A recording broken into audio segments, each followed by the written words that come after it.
Hey guys, this is Bluff Monkey back again for Sonic Academy, and in today's video course we are going to try and create an old school trance track. So a trance track in the style that it used to be made, and I'm also challenging myself to try and make it in a way that's as similar as possible to the way that I used to do things. Obviously we're not going to be using tape or any of that nonsense. But I'm going to try and limit the amount of tools that I use, so we're not going to have an endless supply of plugins. And I'm going to try and keep it to as few tracks as possible. Nominally, we used to use, back in the day when I used to make it in the studio, we had 24 channels to play with, plus we did a bit of bouncing. So we're going to try and keep that channel count as low as we possibly can. I'm also going to talk a little bit about how you can come up with certain ideas like chord progressions, how you can layer certain sounds together, and what kinds of effects were used back in the day to create certain atmospheres and textures. And then we're also going to have a look at creating a cliched almost vocal sound. And then we're going to have a talk about some of the techniques you can use to get your track layout in place, so that you don't kind of get stuck in the 8-bar loop thing that a lot of us get stuck in these days. So hopefully you find this video useful. Let's get straight into it now.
Hello.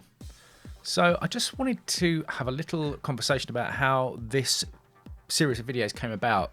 A few months ago, I did a little course called Trance Essentials, where I spoke quite a lot about the history of old school trance, and it proved quite popular. And even some of you younger guys who weren't around first time to go through that little journey expressed a great deal of interest in that early old school sound. So this really is a little bit of a, you could call it a thought experiment, where I try to artificially restrict myself to a way of working that I personally used 25 years ago or so. So just to give you a brief, I'll try and keep this short, but I went to buy a used synth off a guy in the mid-90s. His name was Robin. And when I turned up there, he had this studio set up that to me was incredible. Fairly basic by today's standards, but fundamentally we had matching skill sets. He was a DJ, more of a technical engineer. He was a bit older than me as well, and he was quite heavily into the mixing side of things.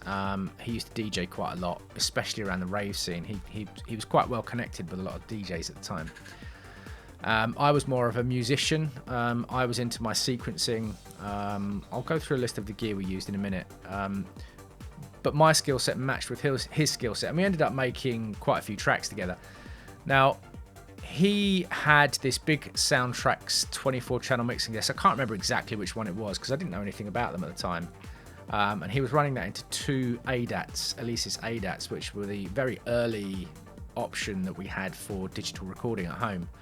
Because at the time, there was no DAWs. You didn't have these digital audio workstations where you could sequence and record audio onto a computer. The computing power was just way too expensive. Even at the end of the mid-90s, you started having Pro Tools rigs on Macs with hardware acceleration, but they were $20,000-$30,000 pounds at the time. Way too expensive. So he had a used 24-channel desk going into these ADATs. He also had some outboard, like he had a pair of Alesis 3630s. Those are the Daft Punk compressors. And this is around the mid-90s. He had an Alesis MIDI Verb or Microverb, one of the really early ones which was used, and a Yamaha SPX 90. He had a couple of synths as well, and he was sequencing with something called an MPC 500, I think it was called. MC 500 maybe.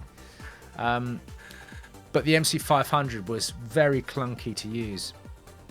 Quite powerful, but not in the same league as what I was using, which was the Atari ST, and I used the very early Steinberg Pro 24. This was even before Cubase. So that's what I was running. I had a number of synths as well. I'm not going to bother going through the synths, but suffice to say that we were Roland fanboys. So I had a D50. He had a JD990, which we're probably going to try and use a software version. It's not the JD990, but it's the keyboard version. He had an Akai sampler as well, which was, everybody had those at the time, an S1000. What else were we using? He had a Juno 60, which was an old school 80s Roland analog synth, and he also had a 909, an original 909. But you know, at the time, those weren't massively expensive, not like they are now. They're £3,000 or £4,000 now. Same in dollars, I would imagine, even more maybe. But back then, they were already kind of quite sought after, because from the early 90s, people were using, especially like the Euro dance scene. They were all over the 909. But it was still only a few hundred currency units. It wasn't thousands like it is today. So we're running mainly the 909, the Atari ST, heavily using the sampler, but using his Juno 60, the D50, and the JD990 as well. The JD990 was pretty well used in what we were making trance tracks before trance was really an established genre. I'm not saying we were pioneers or anything. We were not. But our model of making this music was pretty much what everybody was using, because there were no DAWs yet available for home users. Unless you were particularly wealthy and an established artist already, it was out of the question. And people, generally speaking, didn't know how to use them yet, right? So this is why early trance, I'm talking, let's say 95 to 2000, 1995 to 2000, sounded the way it did because the technical aspect of making the music at home was still incredibly limited compared to what we're using now. So we used to run all of the synths into the desk. So we had, arbitrarily, we had 24 channels to use. Now, with the Alesis ADAT, the digital, so we had 16 channels of digital recording, which was massively luxurious at the time. But like I said, he was a bit older than me. He was in his 30s, didn't have kids, so he had a bit of cash to splash on this. So we'd run 24 channels into 16 channels of ADAT, but we also had a little digital DAT recorder. So you used to have these to record onto like what you call a 2-track, the final master. We had this stereo digital tape recorder. A lot of studios used them for years actually. So we would bounce between the DAT and the ADAT. So I'd run kick and bass into the desk. We would run things like synths into the desk. If we had any vocals, we'd run into the desk. Percussion would run into the desk. And all these would be 2 channels printed onto DAT, and then we'll go onto ADAT with it. A lot of the time, we wouldn't even use up the 16 channels on ADAT, because if you actually listen to trance, this is something you should probably do. Go and build yourself a Spotify playlist. I've actually got one that I use quite a lot. Actually, I'm not recording the screen right now, so I can't show you. But I always have Spotify on when I'm making tracks. Now, you can use something like Metric AB as well. You can pull tracks into your DAW, but for me, that's quite cluttered. I just flick between Spotify and Cubase or Ableton Live, whatever I'm using. And really, I'm not trying to reference in a massively technical way. I just listen to what I'm doing, switch over to Spotify, listen to a commercial track, and very quickly you can hear if you're doing something wrong. But anyway, that's not what we're talking about now. But I do urge you, go and create a playlist. I've got an old school playlist, and try and listen to the evolution of what trance tracks sounded like between 95 and 2000 and 2000 onwards. You can actually hear a lot of the older stuff. A lot of it was very mono because we were mixing down for vinyl as well. So Robin and I used to release tracks on White Label because he had a lot of DJ contacts.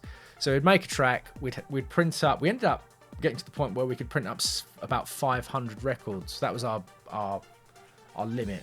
We could sell about 500, which wasn't bad. We used to make money. I can't remember how much, but it was like £5. £5 for a White Label, and I think it cost us about £700 or £800 to have the records printed, and we used to handwrite everything. That used to take a long time.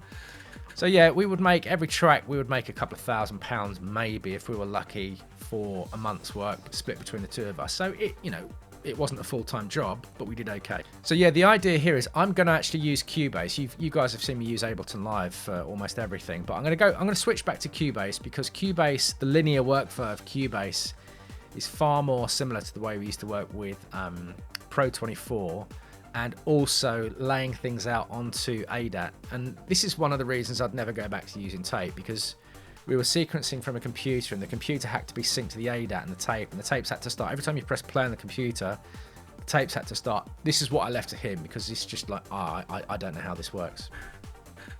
This is why our skill sets match. He couldn't play the keyboards, and I couldn't work out how to work his tape machines.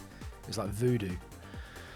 But what happened is in the early 2000s, well actually late 90s, Cubase introduced the VST format. Now the early VSTs were pretty ropey, useful to have, but they weren't particularly good. But around the early 2000s, you started having things like, REFX released Vanguard, which was that was like the holy grail of trance synths. All of a sudden, it was like, holy crap, yeah, we can use this. And it kind of replaced the idea that people had to use the Roland JP8000 for the Super Saw, because with the computers, you still had limited power, but you could run 3 or 4 instances of these early VST synths and then bounce them down to audio, all within the computer, and the workflow speeded up massively.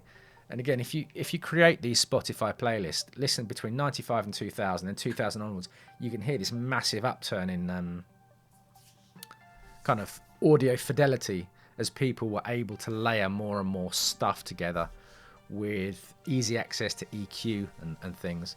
But we were using, the only EQ we had was the EQ on the desk. So that's another thing I'm going to try and do, is just keep my workflow as simple as possible. And again, one of the reasons to switch over to Cubase for this particular video is Cubase has a pretty good channel strip which mimics an analog desk quite well. So you've got very basic EQ functionality built into it, a little bit of saturation, a little bit of compression. We were using outboard compressors, the 3630s. Again, that's all we had. Not the best compressors in the world, but it's only trance, right? And yeah, the EQ on the desk is fairly basic. We had low cut, high cut, and there was a sweepable mid. That's pretty much all we were using. But if you go back to the old trance tracks, they weren't particularly sophisticated in terms of, you know, mix fidelity. They just weren't. But it didn't matter because they weren't. The trance tracks then didn't exist for that kind of technical prowess.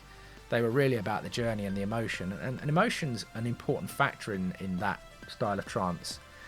Now, for me, the golden age was the transition into DAWs. So 2000, 2004, 2005, this is before people really truly embraced the power of digital. They were still working in the old-fashioned way, but with some of the benefits of the digital realm. Or not the digital realm, because ADAT was digital. I'm just talking about working with a DAW. It gives you so many more options, instant access. You don't have to bounce things down to audio, so you can experiment more. So what happened was around 2004, 2005, I'm thinking, you start to have, I'm going to call it the Tyas sound. Sean Tyas, John O'Callaghan, people like that. They really launched trance into this massively powerful, full-on sound. Now, that has its place, and I'm a fan of it. I've got a lot of those tracks on my playlists. But I think, for me personally, and this is a purely subjective taste thing, I think as trance transitioned into that newer sound, it lost a little bit of its original character, because it was less about the musicality, less about the journey, less about the emotion, and more about hitting you really hard in the bollocks with a drop. Okay, most of it was about building. I've spoken about this before. Building up to a drop that made you go fuck in the club, and that's fine, that works in the club, but for me, I like listening to it on the sofa as well. It doesn't really work on the sofa when I'm trying to chill out to some really cool trance tunes. So I just wanted to waffle on about why I've chosen to work the way I have for this course. We're actually going to use the Roland Cloud as well, because the Roland Cloud, I've got a lot of recreations of the older synths and drum machines that we used to use. And a lot of this was sampled into the Akai's back in the day, because you would just run out of polyphony, or you would just run out of channels on your desk, so you'd run a lot of it from a sampler. I mean, I think I've mentioned this before, but Armin van Buuren, when he was a teenager, he had I think it was an Akai S3000, and his early track Blue Fear was created entirely in this Akai sampler, quite famously so. So yeah, so we're going to work with this thought experiment, try and keep the technical aspect of what I'm doing as limited as possible. And actually, it's kind of selfish, because I prefer to work that way. I'm not heavily into technical mixing. That's not my forte. There's loads of other guys in Sonic Academy that are far better than me at mixing. So in a way, I'm working within my limitations too. So just to show you that you can hopefully, I haven't even started this yet, hopefully put a trance track together without spending years on mixing like some of my peers do. I'm not mentioning any names, but I know some of them spend months on 200 channel projects, and that's not for me. So let's go. I've waffled on enough. Let's do it.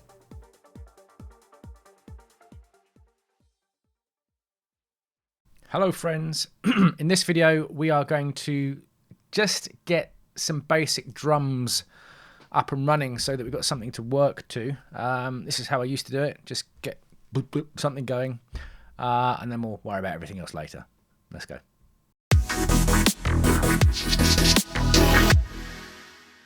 Ah, Cubase, you're like a comfortable old pair of pants. Now, I must admit, I haven't used Cubase for several years. I don't even know what version this is. Oh, I'm on the latest version. Fancy that. Yeah, I keep updating it, but I switch it on once every few months, but I never actually use it. Ableton Live is just so much faster, but this is how I used to do things, so I'm going to go down this road. And to be honest, a lot of the older trance tracks would have been made, especially before 2000. It was really just early versions of Logic and Cubase that people were using at home, for the most part. Not entirely, but for the most part. So I've had a quick look at this. I've spent an hour on it just to remind myself of how it all works. So hopefully I won't be scratching my head too much. But what I want to do first is open up my Roland Cloud folder. So I've got loads of classic Roland stuff in here. But we're going to open up a 909. Yeah, I'm just going to open up one channel.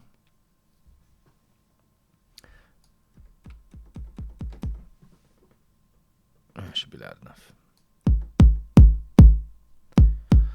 So what I'm going to do is, I'm going to just choose an empty preset because these have got patterns on them built in, which I don't want.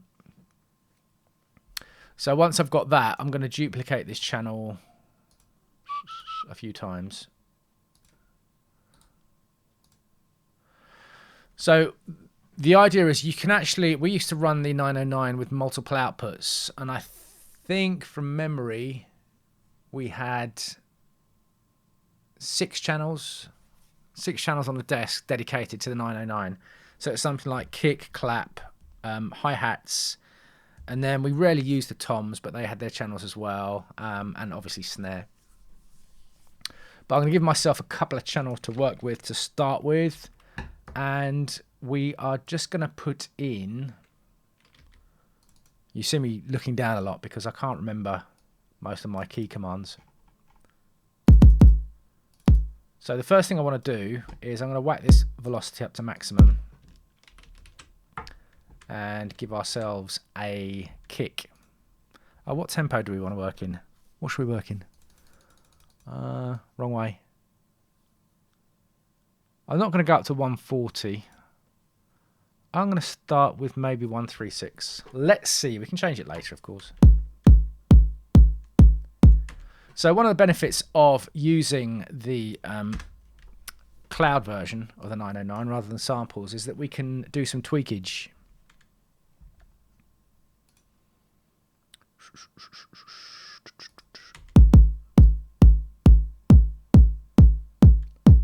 So traditionally, the tuning of the kick would be up here.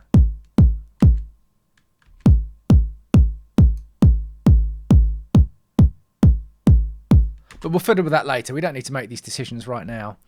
And then the next thing I'm going to do is I'm going to come into, this is the channel strip that I was talking about. So Cubase, you can have these set up as little knobs like this. Traditionally, I think it usually opens up like this with these sliders. But for me, they're not visually as intuitive as these knobs. And these represent what we used to use on the mixing desk a bit more. So we've got this pre-section. So you've got a low cut and a high cut, which we can use quickly. And then we've got this pre-gain knob as well. So I'm going to use the pre-gain. I'm going to leave all the faders at 0 for the most part, because I don't want to do any mixing as much as possible. I don't want to do any mixing until later on. So I'm going to take the pre-gain down to maybe, I don't know. I'll start with -5. Let's just see where we are over here. Yeah. So starting with -5 should technically give us loads of headroom to work with.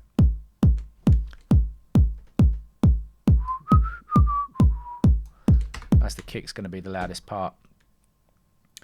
So the next thing I want to do is just put some hi-hats in. Now these might not be the final hi-hats or anything. Where are you? There. Yeah, so these might not be the final hi-hats, but I just want something that I can kind of latch onto in my brain hole.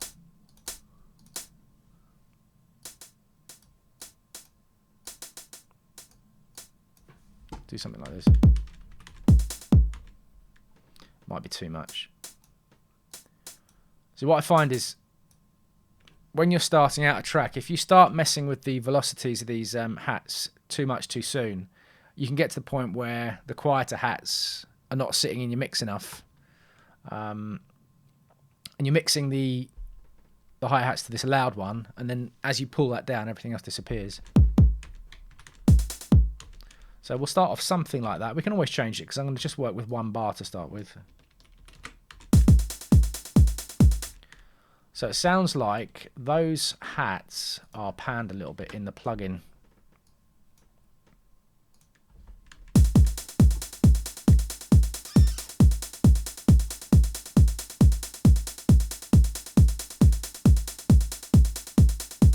That's it.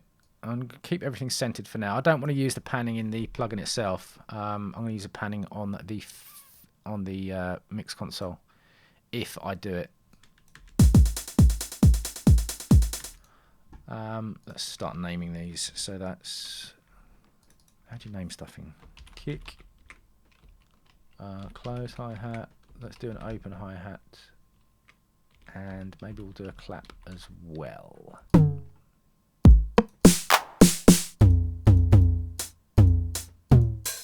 There we are.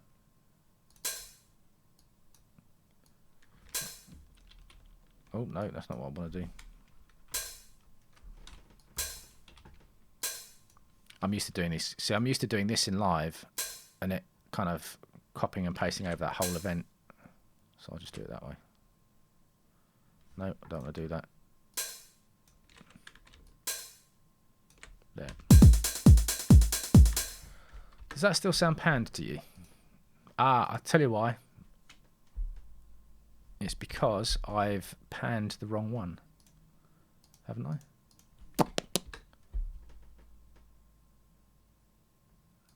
Yeah. Let's take them all to center. Right, so we're just going to start off with this. So this is an absolutely stone cold classic basic trance beat. But the reason I want to have this on separate channels rather than having a multi-output version of the plugin, I don't even know if you can do that, I think you can, is that for me it's mentally simpler to run separate channels in Cubase, because then I can easily see them on the mixer here. So when you run multi-output channels in Cubase, sometimes you then become limited as to where you can see and where you can place the channels in the mixer. And I don't want to start messing around with complicated dual mixer setups, because I just like to keep things as simple as possible. That is why I'm doing it this way. And then we're going to put the clap in. There we go. Let's put one here. And then let's put one here.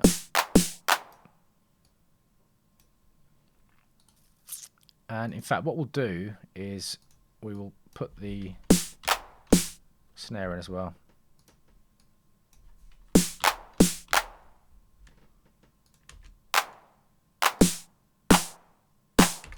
So we're probably going to need a snare at some point. So let's have that channel open, but we're just going to mute it for now.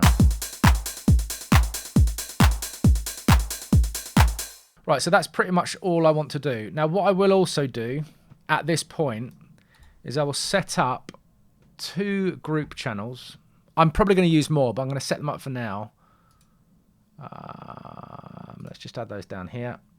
So I'm going to call one percussions, and I'm going to call the other one kick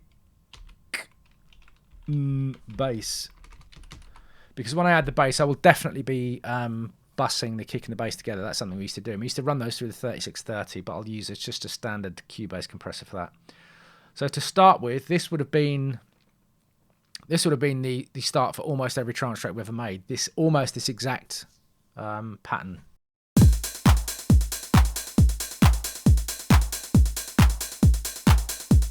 Yeah, that should give us plenty of headroom. I don't think at this point I need to do any pre-gain for the other channels yet.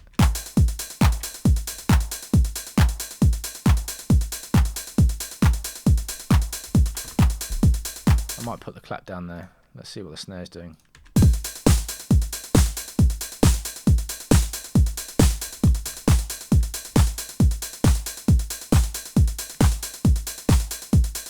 Yeah, in fact I will. I'll do them -3, and I'll do that one -3 as well.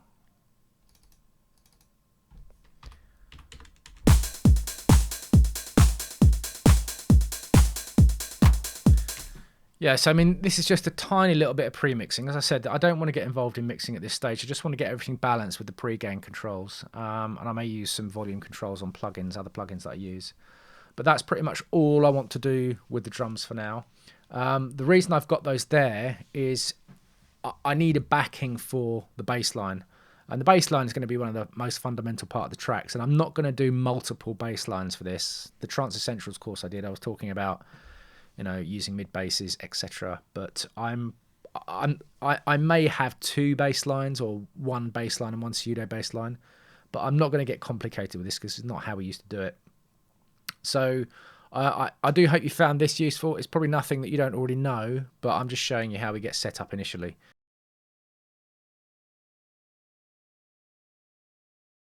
Hey guys, in this video we're going to try and find some inspiration for a kind of feel for the track, just trying to find out which direction we're going to go. And we've already got the drums in, which is just the basic foundation that we can, you know, have running in the background.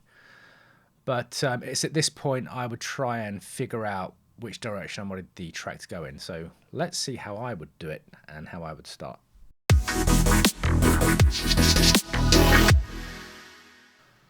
Okay, so I've just extended these little drum parts out to 8 bars. Just so if I do any chord progressions or anything like that, I don't have to start copying and pasting them later on. And I've opened up an instance of Anatu. Now, I've picked this particular preset because the idea I want to try and emphasize now is before you start laying down bass lines and you start adding parts to this track because you've got some drums going, it's at this point where, in fact, even before this point, I would just be noodling around with chords and just playing around and seeing what I came up with. Now, I understand that some of you might not have the best keyboard skills, but I would always encourage you to start learning scales and arpeggios. Even if you never learn to read music, that's not strictly necessary. It will help in the long run, especially if you're doing exams later on. But just to be able to put your hands on some chords and just play around without necessarily staring at a screen is very valuable. But if you can't, we're looking at, let me just turn the volume down on this. This particular preset I did for I think it was the original factory content for Anatu. And it's using the CMD function.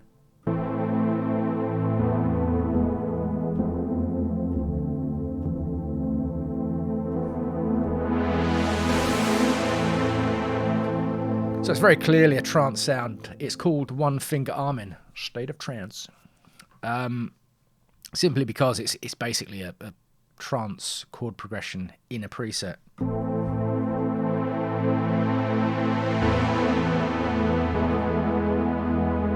obviously you can play it any order you want.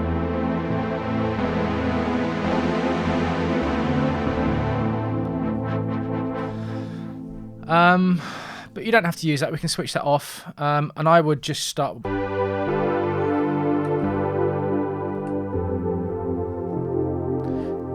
You know, just play, see what comes up with. And what I find is, if you know, when I used to make trance tracks, I used to mess around with patches like this for sometimes maybe 10 minutes and an idea would hit me. Or sometimes it would be an hour and an idea would hit me. But playing the same chords with a different sound can sometimes trigger different ideas in your mind. And that's really what you're trying to do here, is trigger ideas. And the reason I do this before we've got a kick and bass line going is because as soon as I've got a kick and bass line going, my mind goes somewhere else, right? And my preference with these trance tracks is a mystical journey. I like the really old-fashioned idea that a trance track is there to put you in a trance. And again, going back to that Tyres analogy I use, his kind of trance doesn't do that for me. it's a very different kind of impact it has on me. It's more, I don't know, I guess they use the word uplifting for a reason, or euphoric, in a different meaning. It's just like, it makes you do that. And that's not always what I want from trance. Yeah, I think about this quite a lot. So yeah, you can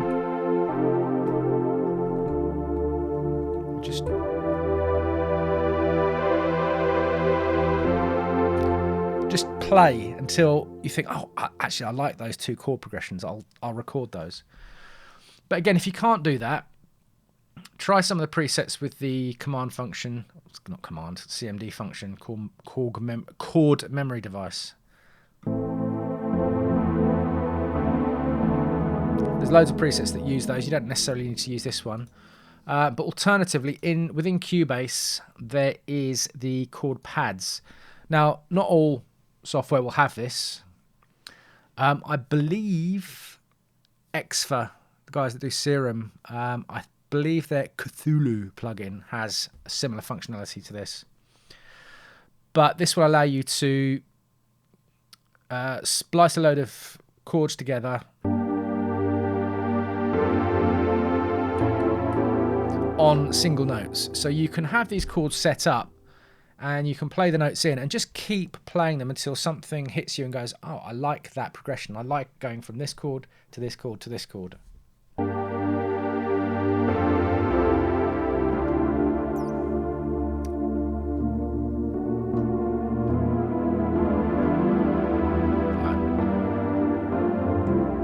The thing about Cubase chord pads is that it will give you a different version of the chord each time you hit a note quite often. You'll see as I'm playing, look at all these little inversions that they're using.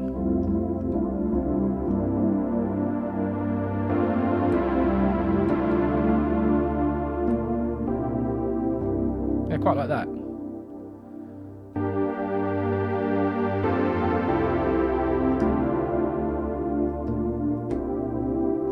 And then we can do it the other way around.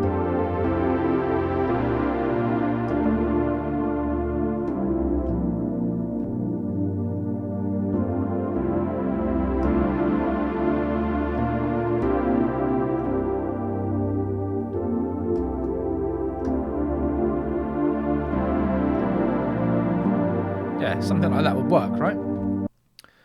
Now, if I pull this chord in,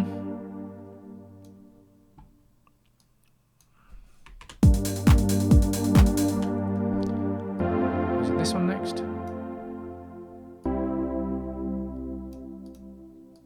So if I shorten these down, I probably want that there.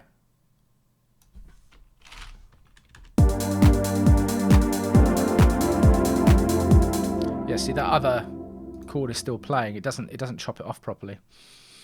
Let's go back to the editor.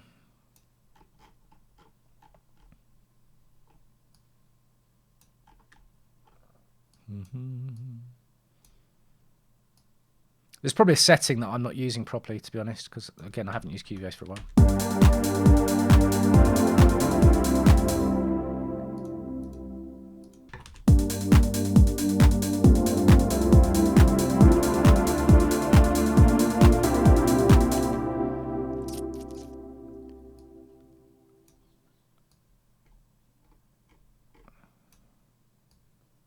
Okay, so that's the idea. I'm not going to go through the whole thing because it's quite tedious watching me do this. But you get the idea. You can use these chord pads to create your own chord progressions if you're not too confident with actually placing your greasy fingers on a keyboard. But again, the other thing, I've mentioned this before, that having this option, even for me, I'm not a concert pianist by any stretch of the imagination. My keyboard skills now are quite basic. But I have a fairly extended, lengthy time playing the piano and the keyboard. So what happens is that my hands will go, there's that muscle memory that I keep talking about. My hands will tend to go to the same shapes and the same positions all the time. And by using this, all of a sudden, I'm hit with ideas that I possibly wouldn't have come up with by myself. I probably wouldn't have come up with this chord progression naturally unless I just happened to hear it in my head, which does happen as well. Like the more you play the keyboard, the more you play guitar, whatever it is, the more new ideas you will hear in your head. And this is one of the main reasons to learn. It's so massively underestimated, this idea that your musical muse, your internal muse, will explode with ideas the more you play. And it is universal truth. You can't pick that up from just theory. But again, I've waffled on about that in many, many, many videos. So, right, let's just cut this down to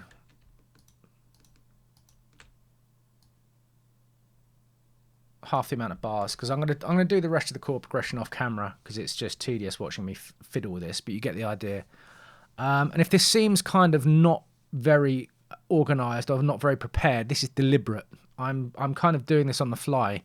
I'm genuinely making this track live with all the mistakes, and you'll see me make some changes. And I think doing it that way is quite beneficial, because it's important to know when to drop stuff out of a track as well.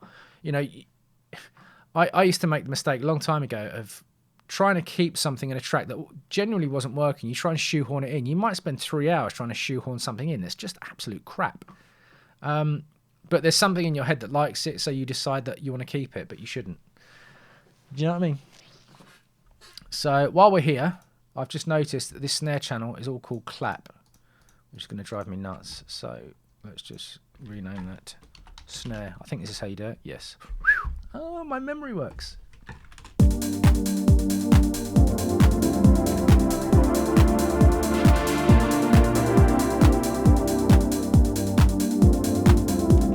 And also while I'm here, immediately, now I've got these chords in, I'm hearing that I don't like the hi-hats on the beat like that. So the closed hi-hats, I'm going to come down to MIDI inserts, and I use, to add swing to something in Cubase, I always used to use, is it still here? Yeah, Quantizer. You can do it another way. You can do it in the Quantize menu itself, but I prefer using the plugin because it's far simpler. So I'm just going to use this swing function.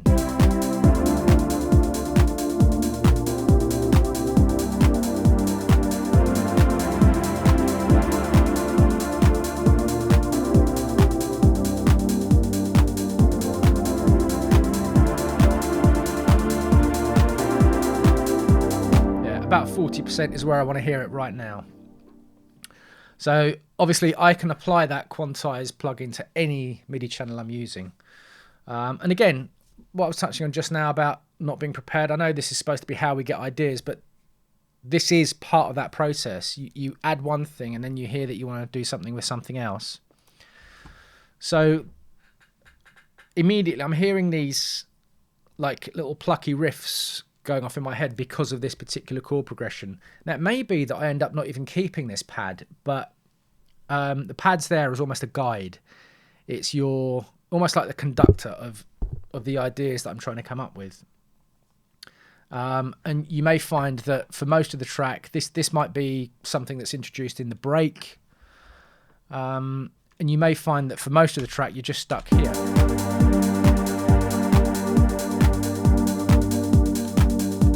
And then it goes into that progression in the break. I don't know yet, but it's really just about forming ideas at this point. So that's just one part of the initial layout process. I'm not sure where we're going to go yet, so let's find out together. Ta-da!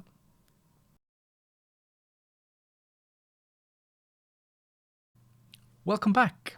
So we're going to take a look at the bass line this time. I've got nothing particular planned. I'm just going to go through a couple of the older styles of bass lines that we all used to use back in the day. Let's have a look.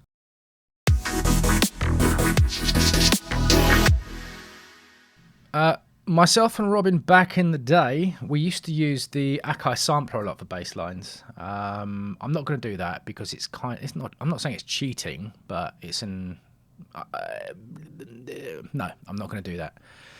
We did used to use the Juno 60 as well. The reason that I'm not going to go down the analog recreation route is because I don't want to be a slave to that kind of workflow anymore. I actually much prefer the digital plugin sound for trance as a personal preference. And that could include things like the Virus or the Supernova or the JP8000 that we all used to use as well. So that being said, I've actually tidied up this pad idea a little bit. I'm still not sure if it's going to be permanent, but the chord changes were too fast before. And I was thinking ahead, if once I start doing the bass line's going to be jumping up and down all over the place. So...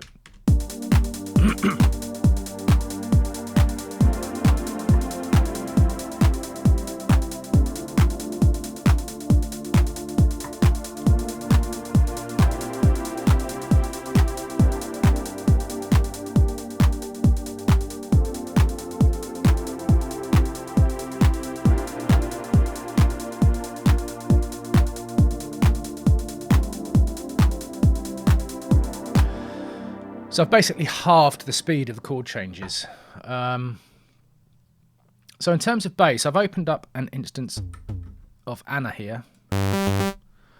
And really, a lot of the sounds I've made in trance over the years, both in terms of music I've made and commercial sound sets, they tend to be based around, obviously the saw wave is for the leads and the plucks and that kind of thing.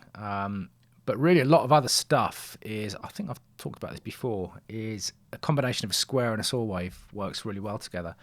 So I'm going to start with oscillator 1, take it down an octave, and we're going to go with just the basic square.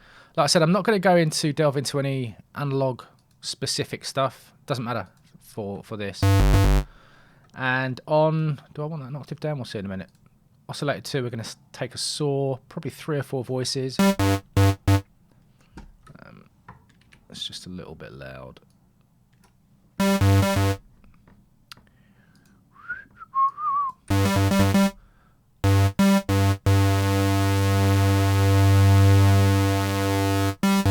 And I don't want a really fat super saw detuned sound for this. So something like that. Let's get a filter on. I'm going to go for the old school filters. 4-pole vintage maybe? Let's try. Just a standard plucky envelope. Yeah, and obviously we want that oscillator 1, the square, we want down an octave. Instant trance, right?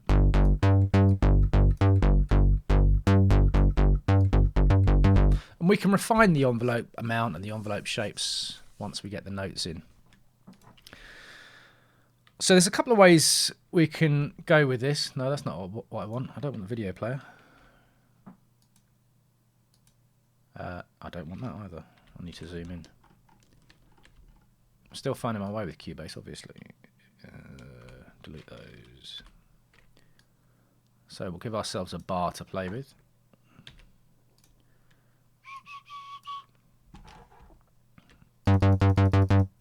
So we're working in G. Now the reason I started in G, this is partially habitual. It's because you'll often find that a lot of bass lines that you will use just happen to sit well in G. If they're a little bit lower, sometimes the lower registers can sound a bit muddy, and if they're too high, they don't sound bassy enough. That's why you have a lot of trance tracks around those 2 or 3 notes, like F, G, A, that kind of thing. So yeah, that's habitual. No other reason than that, really. So we could do something like...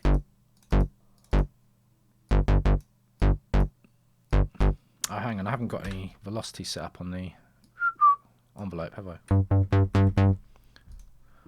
So we could obviously do something like that.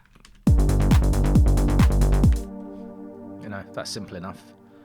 But I'm actually feeling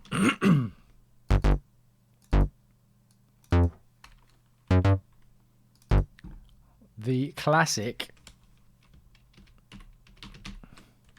you know, octave bass. Let's change that one. So something like this. Now, I am aware at this point that this is already starting to sound a little bit cheesy. But I'm of the opinion that we have this whole post-pre-DAW thing. pre-DAW, I have a feeling that when trance first started, it did straddle the line with cheese a little bit too often. Not all the tracks. I mean, guys like Matt Darien, Lost Tribe, apart from that hideous vocal he had in Games Master, well, hideous, we loved it. He got away with it. His stuff never sounded cheesy. And a lot of stuff didn't sound, a lot of Tiesto's early stuff didn't sound cheesy, but a lot of it did. Ferry Corsten in particular, I will say, you are the cheese meister. But at the time, it worked. And this is not necessarily a derogatory comment, but trance was quite cheesy to start with. Post 2000, again, I'm just plucking dates out the top of my head, but it kind of evolved a little bit more after that, I think. Became a little bit more grown up. I sound pretentious, don't I? But I hope you understand what I'm trying to say. It's way too loud.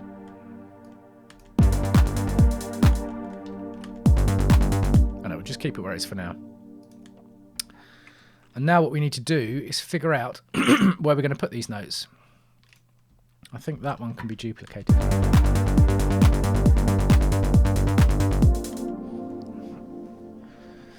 So we need to then duplicate it again. Probably needs to come down to D.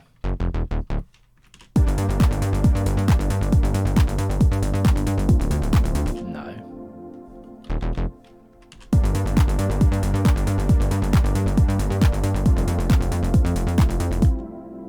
Right, so immediately I'm seeing this kind of offbeat chord change that I'm doing probably won't work. We might have to line these up with the actual bars, but I'm going to leave them where they are for now.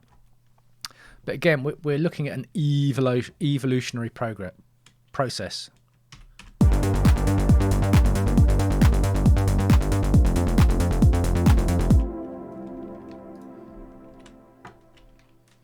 I'm thinking I need a frill as well.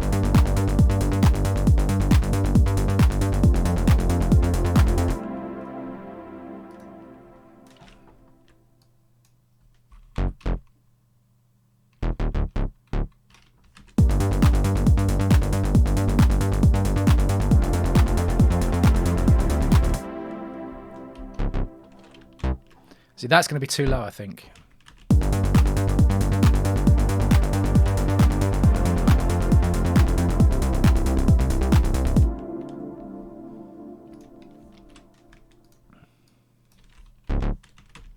See, I'm really just following the chord progressions at this point. But what I'm thinking is here, I want a little frill. Let's listen to that.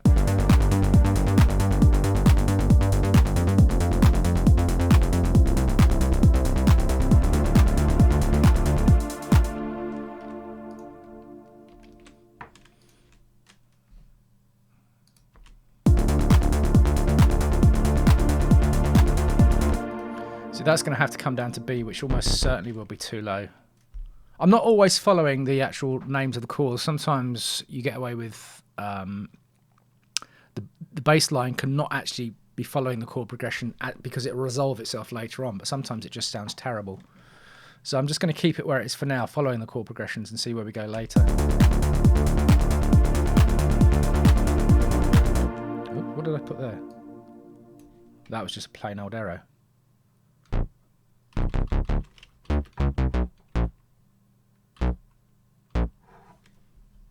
Yeah, I had it on B, not B flat. See, that's going to be too low.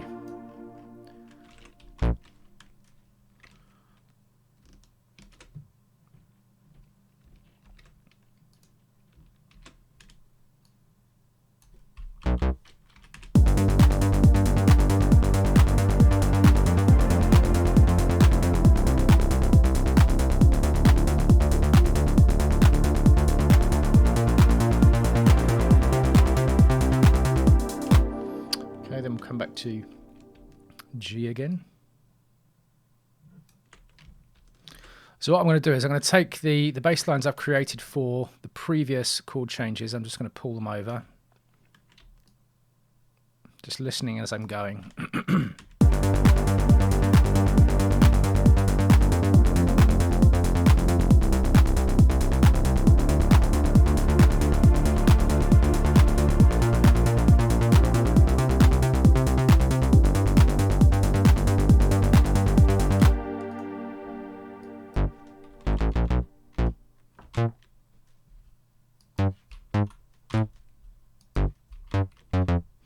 And I'm just going to add frills as I'm hearing them in my head, because we don't want the bass line to be doing exactly the same thing all the way through. So as I'm hearing them in my head, I'm just adding some little frills in. We may leave them in, we may take them out later, who knows.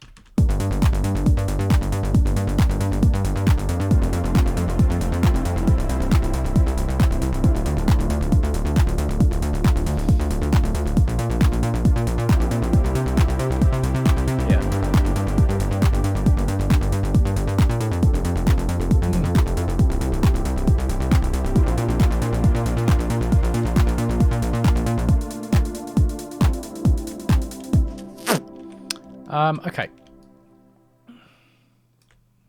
We need something to happen at the end.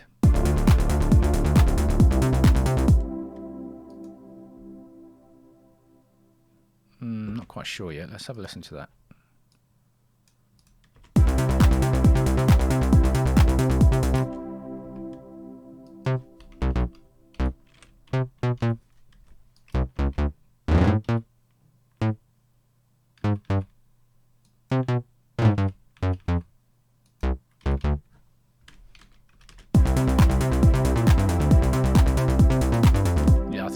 To resolve that bass line coming back to the beginning. Let's just try it from there.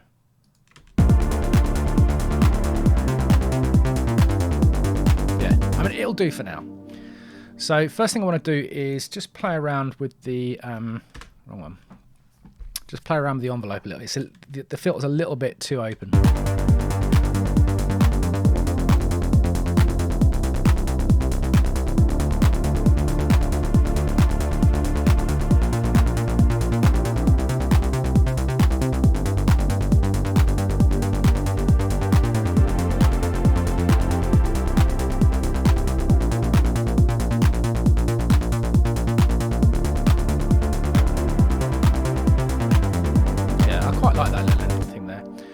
So the next thing we've got to do is match the quantize, the swing with the hi-hats, because if we closed hi-hats, if we listen to these two together, they're not running at the same tempo now. So you can hear the hi-hats are swung and the bass line isn't.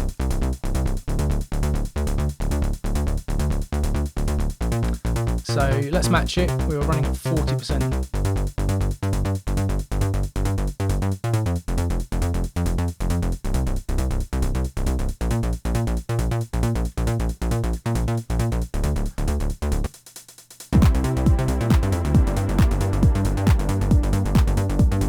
I think that's too much for the bass, right? I think 40% is too much. So I'm going to take that back to, let's say, 30%.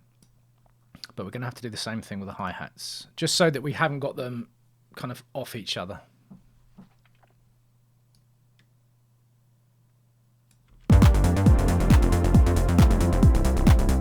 Yeah, that works much better. Still think that bass is open too much.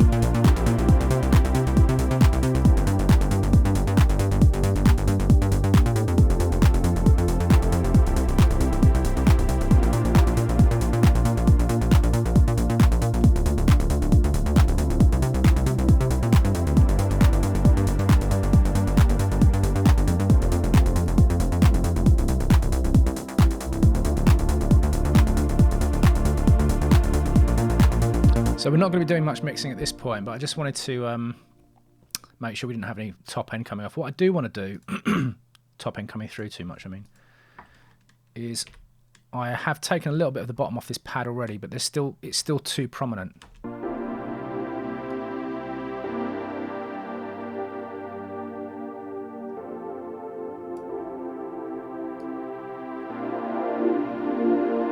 Yeah, around there. And then the other thing I'm going to do with the pad, come into the mod matrix, there's an LFO on the filter, and I'll take that right down. I want a little bit of movement, but at the moment it's going down and up way too much.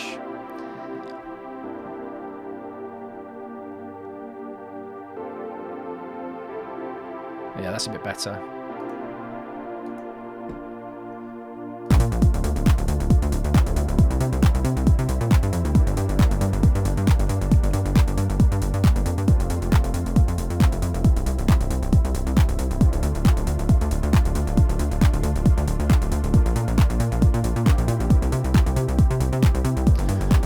So now I'm definitely feeling that these pads, the chord changes that are happening just off the bar, aren't really working anymore. When I was playing them, it sounded like I was doing something quite cool, but now I'm listening to it in the context of the relatively rigid trance mix. It's not working for this particular sound I'm after so far.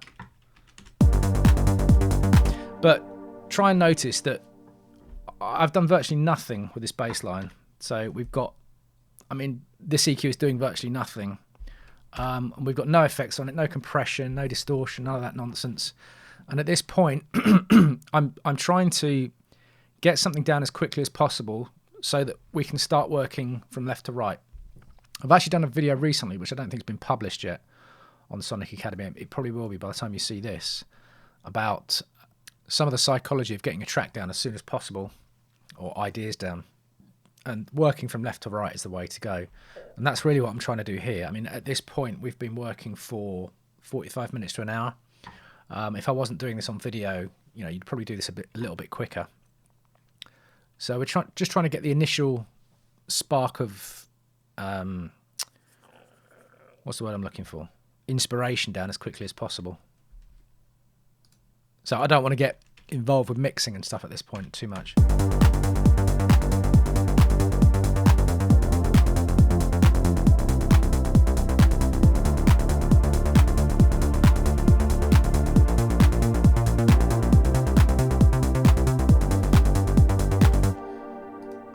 I want a little frill there.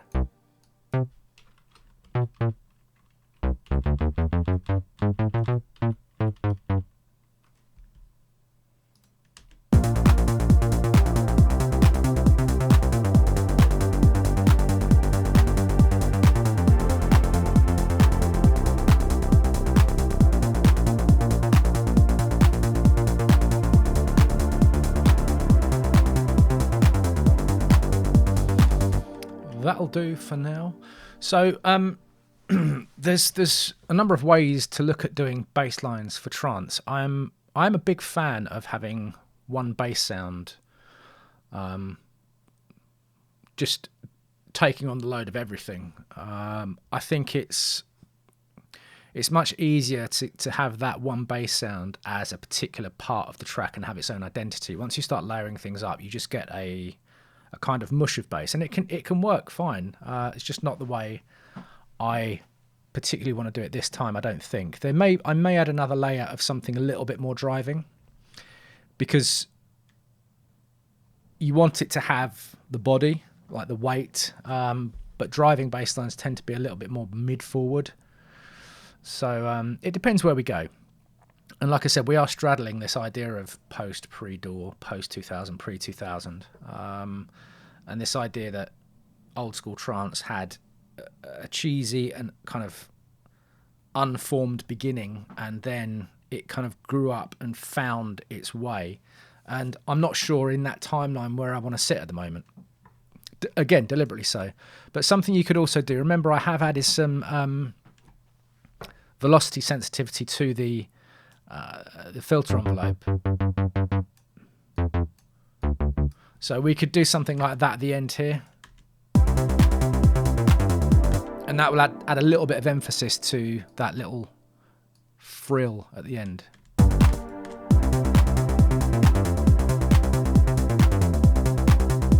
Yeah, like that. But what we could do, it's not something I'm going to focus on now. It might be something we add later on. But if we add another instance of Anna. Where's that gone? Oh, it's there. And also notice I've started colouring the tracks just to give me some visual, something visual to lock onto. The more tracks you add, obviously, the more difficult it can become to locate things. So if we do that, Dread, be gone.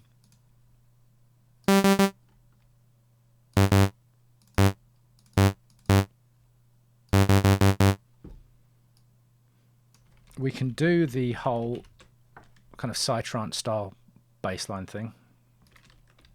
Let's just focus on this section. Whoa!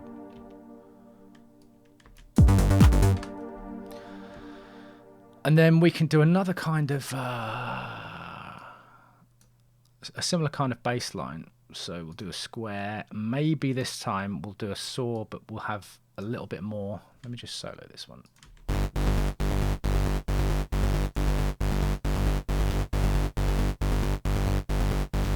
So a little bit more detuned.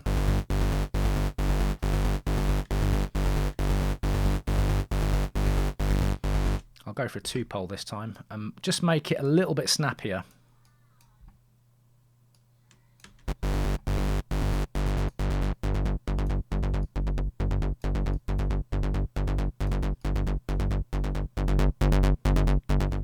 Don't want to drive actually.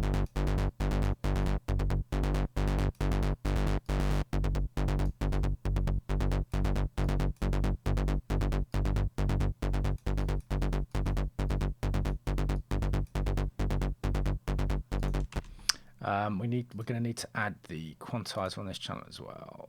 Now I may or may not keep this one. The reason you can hear that stuttering is because the notes are too long, and as they're moving, I just need to take that off.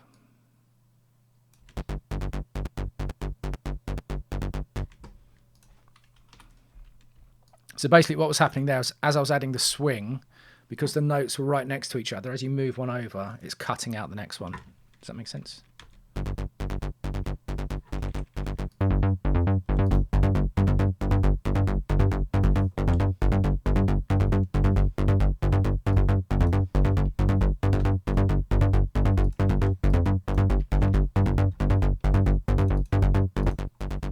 But this one, what you can do is really kind of filter it quite a lot.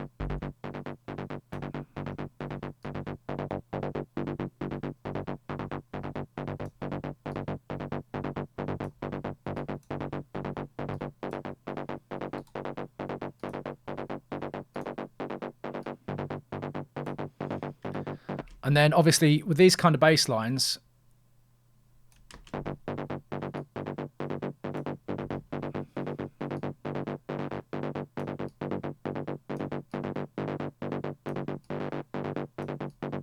I mean, it's about finding the particular cutoff and curve that you want for the envelope. So, yeah, so these kind of bass lines are quite often delayed.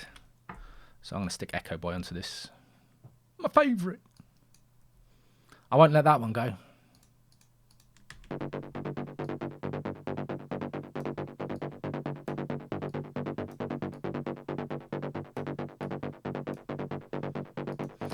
And this is something I would compress.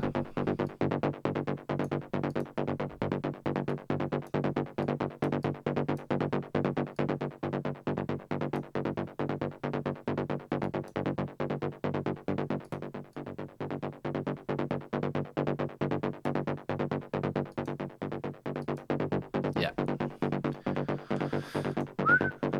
I'm just doing this for demo purposes. I might leave it in. It's not something I particularly wanted to do in this case, but just wanted to show you how these things can blend in.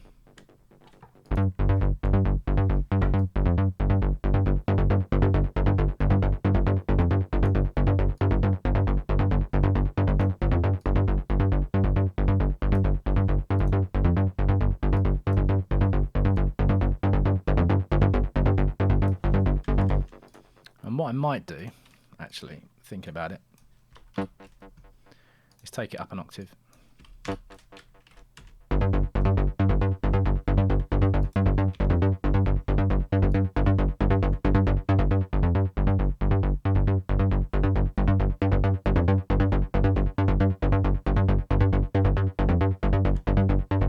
So as I pull this second bass channel in and out, you can hear it. I need to turn this up so I can hear it properly. I'm trying not to have the speakers too loud because it spills over to the mic. But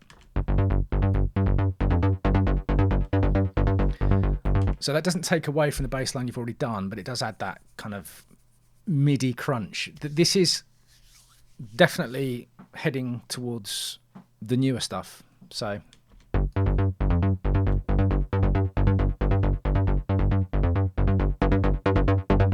And what you can also do, yeah, I'm definitely not going to keep this for now. what you can also do is just copy the MIDI down from the other channel as well. Why is that not working?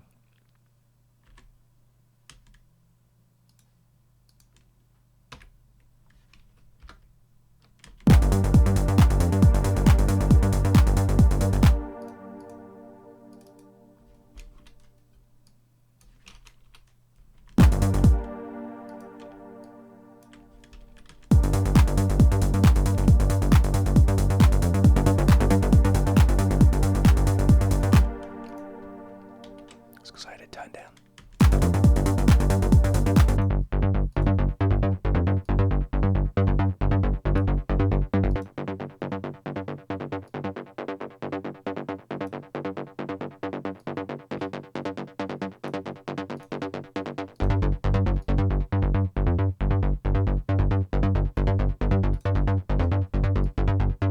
Yeah, I mean, you're just watching me fiddle here. So I'm listening to it. I heard that the delay was a little bit too top-endy.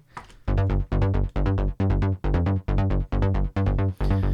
yeah, as I pull this in and out, you can hear it, especially as we add more stuff to this mix. It's really going to help. It's going to help your ears pull out the kind of the transient part of the bass line. Whereas the original bass sound I made is going to be mostly low end. It's going to be doing that low end support. These mid basses are there to help emphasize the, you know, if you're listening, for example, if you're listening on a phone or you're listening on laptop speakers, this sound in particular will help it push through there. I'm not too concerned about that for now. I'll leave it in here. I'm not sure if I'll use it. I may pull it back in later on, but those are a couple of options for you to start with bass lines. So I think all we need to do now is we need to add a couple of elements, maybe a couple of leads, maybe a couple of acid sounds, and then I want to stop adding stuff, and we're going to start working on like the track progression, where we want the track to go overall. So see you then. Cheers.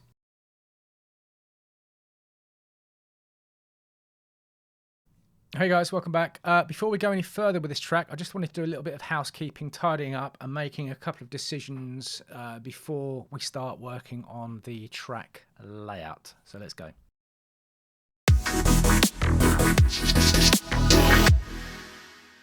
Yeah, so in the spirit of doing things live on the fly, quite unplanned, I think in the last video I mentioned we were going to go on to track layout. But I realised there was a couple of things I wanted to get into place first. And when we do the track layout, we're really just doing some planning. We're not going to do any structural kind of construction. I just want to plan the layout of the track and use what we've already got to maybe put some markers in for ourselves. Anyway, so what I've done since last time is I've tidied up the timing of this pad. So if you remember, some of the chord changes were off grid. And I didn't think they were working particularly well with where we were going.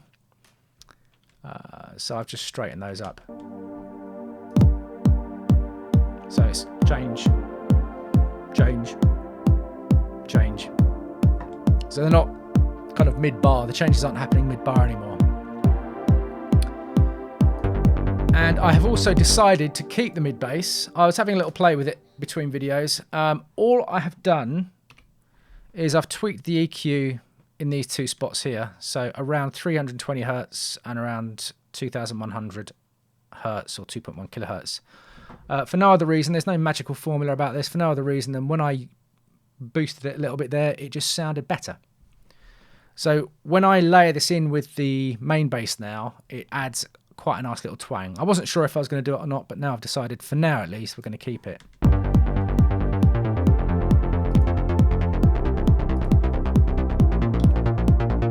And obviously that can be balanced in with the pre-gain.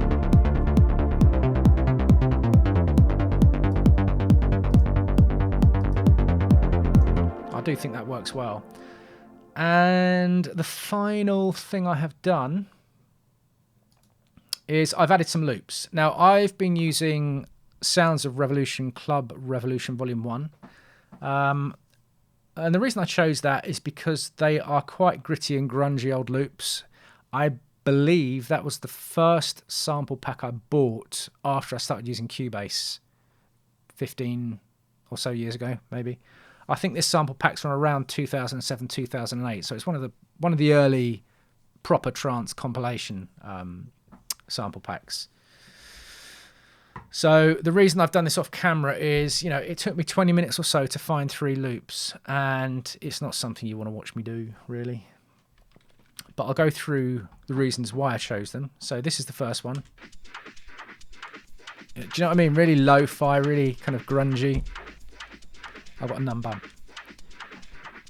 So I've got this one right down the middle. This one is panned left slightly. And then this one panned right slightly. So they're not high fidelity samples, right? They're not super pristine, and that's just the way I like them. Because I use these loops. We all use loops. Everybody uses loops in one way or another. Really, I just want them as kind of almost a subliminal bed. They're doing something. You can hear when they're taken away, but within the track, you're not really going to be able to define exactly what it is you're hearing. And that's kind of how I like to use loops.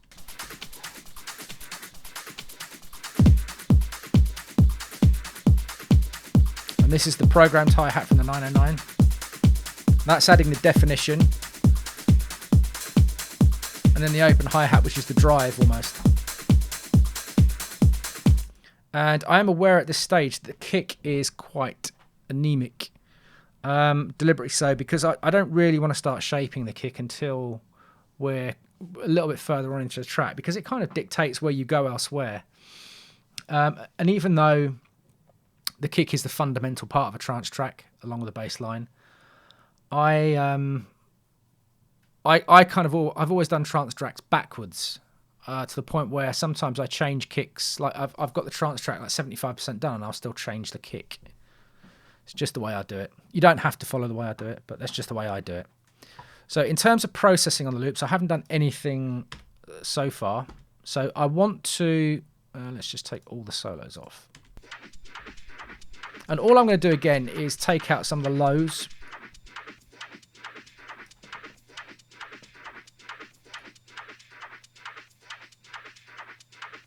I don't want to take out too much of lows on this one, because there is a kind of a little shuffle going on.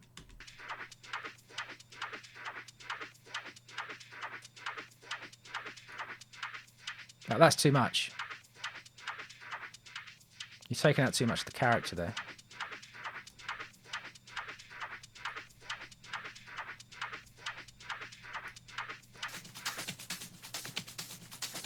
Next one.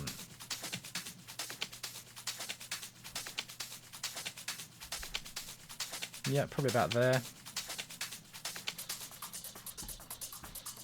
Doesn't sound like there's a lot going on down there, but there is something.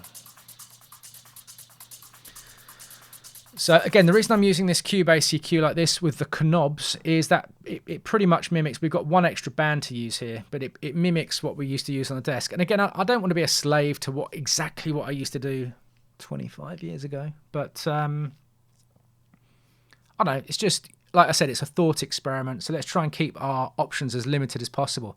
If I started loading Pro Q3 on each channel, this would be taking 10 times as long and probably wouldn't sound that much different. Or it might, but we'll see. So I've got all these 3 loops running into one group / bus, which is here. So let's open that up. And I'm just going to high pass this again, just to make sure. And what I will be doing is using the Cubase channel strip compressor.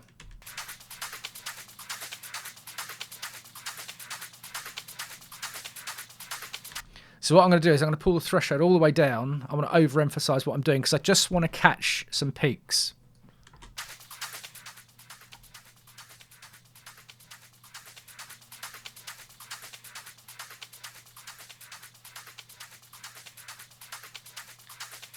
Yeah, I'm thinking if I have the attack down too much, I'm just going to squash it.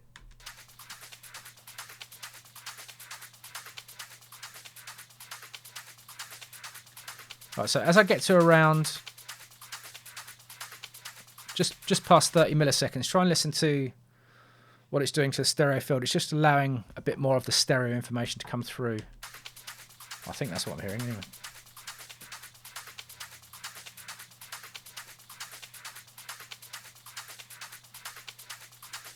Yeah, I think I'm happy around there. And then I'm just going to pull this back and give myself around here, just give myself a couple of dB. If that.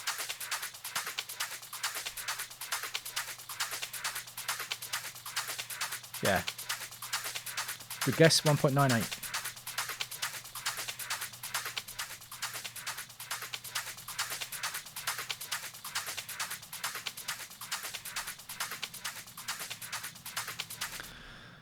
So if I match the gain reduction with the makeup gain, more or less, as I bypass the compressor, I just want you to hear it's just doing that lift thing.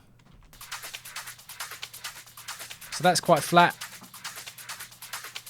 and that's lifting it slightly. Really subtle. I don't want to mess around too much with processing at this point, but this is something I know I will be doing. So I'm just going to set it up now, then it's done. All right, so very basic. All we've done is high passed and just the merest whiff of compression.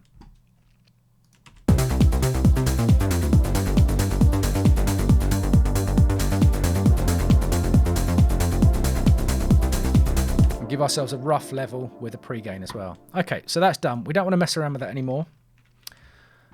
Something else I want to do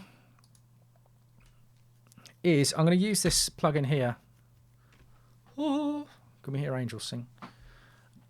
This is the JD800. It's a new addition to the Roland Cloud. It is the keyboard predecessor to one of the modules we used to use a lot, which was the JD990. So these are kind of like the ultimate incarnation. Well, actually, no, they're not the ultimate incarnation because Roland's done some newer stuff since. But back then, it was the ultimate incarnation of the Roland Rompler line. I use these Romplers. They weren't ever Romplers, they were sample-based synthesizers. And as you can see by these controls, quite complicated synthesizers as well. So things like the D50, JV1080, the real classics, XV5080. This was like the ultimate evolution of that. And we used to use these for big synthy clever stuff. And I'll be honest, we used to mostly use presets.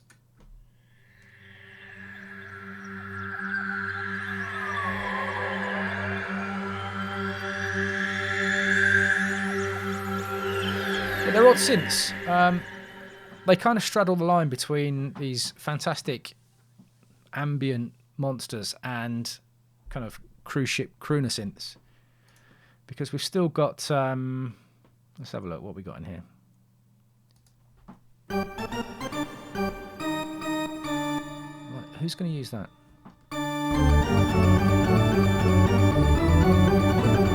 Yeah, that kind of thing. Which I don't think we're going to use that in trance.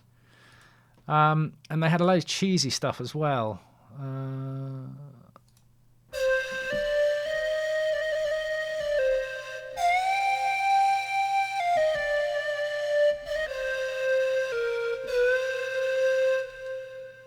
Channeling Seagal.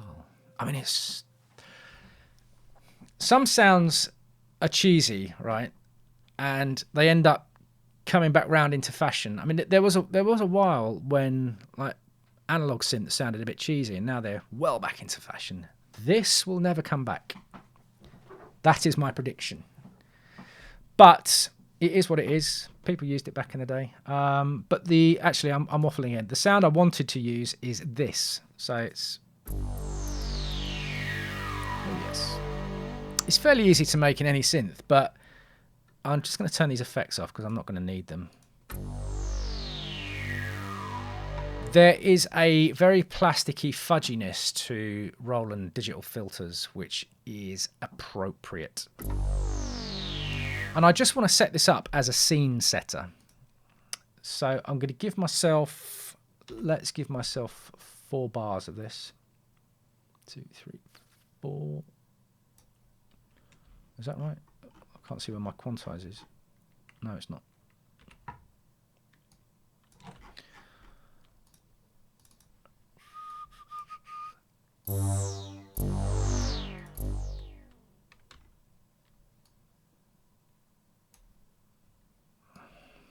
So that's going to be, so we're going to use this in the intro and the outro probably. It's just something I want to have there as a background texture.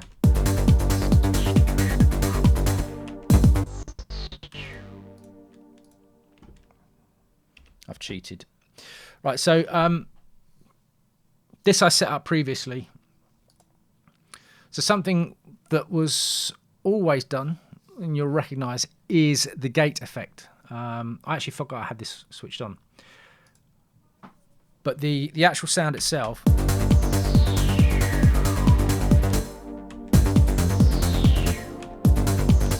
let's just set it up to the initial 4 bars where it doesn't change chords. One thing I will say about the Roland synths, they come up fairly quiet.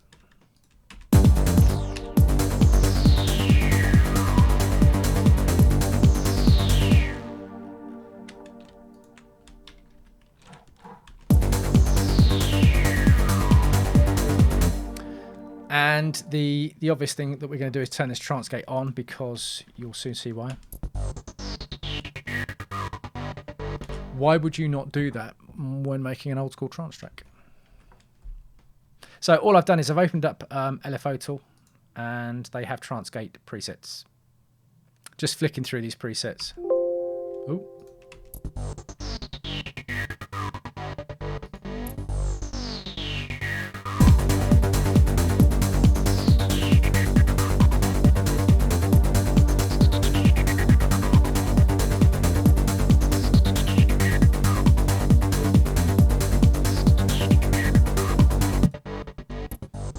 The original one, and I'm going to layer this up with effects and stuff. I'm not going to do it now. I just want a little placeholder for me to work with later on.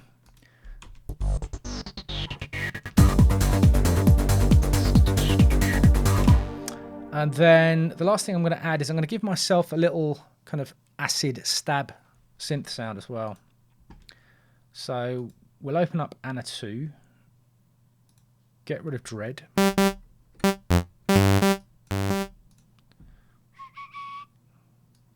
Let's make this the same colour pink. Is that the one? Which pink did I use? No. No. No. No. No. No. Yay! Found it. Yeah, so what we want to do, I think I've made this kind of sound on a Sonic Academy video before, but it's the kind of little acid stab sound that Matt Derry, I'm not a Matt Derry fanboy, yes I am, used to use in Lost Tribe a lot. So we're going to use the same old oscillator combination of a square and a saw, with the square an octave below. Do you see a theme here? And what we want to do is find ourselves a band pass filter. I'm not sure which one I'm going to use there yet. It's very difficult not to do filter mouth when you do this. And, oh, that's nice. Wow, wow, wow. So we're going to assign velocity to cut off.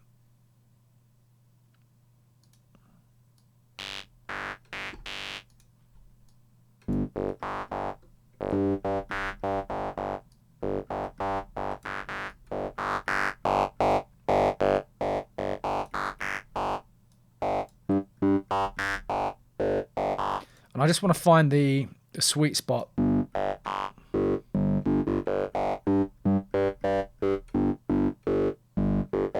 So as I'm hitting different velocities, different amounts of force on these notes, the filter is opening and closing, the bandpass filter is opening and closing. And the reason I'm doing that is because when I put the notes in the piano roll later, I am going to want to use velocity values to kind of emphasize or de-emphasize certain notes. Now this will have been, let's just try another filter actually.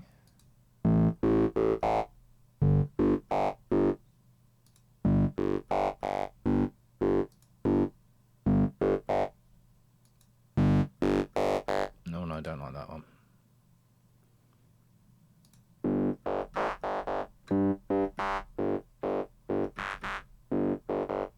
No, it's a little bit too subdued. I'm going to go back to the original one, I think. Which was the original one? Was it this one? Yeah. And again, this is going to be heavily affected, which I'm not going to do now.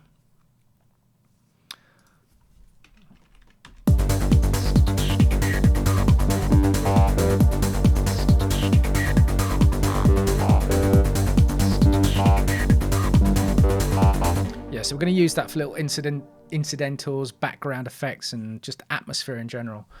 So I just wanted to set that up before we moved on to the next video. So we've got a good base of sounds now.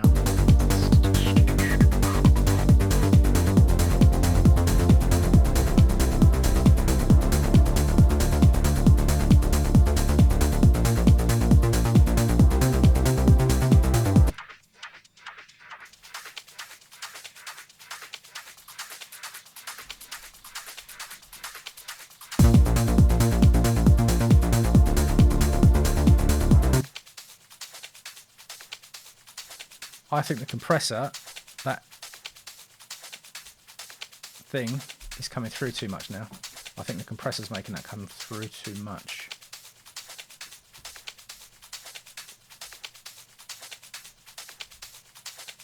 Shouldn't be.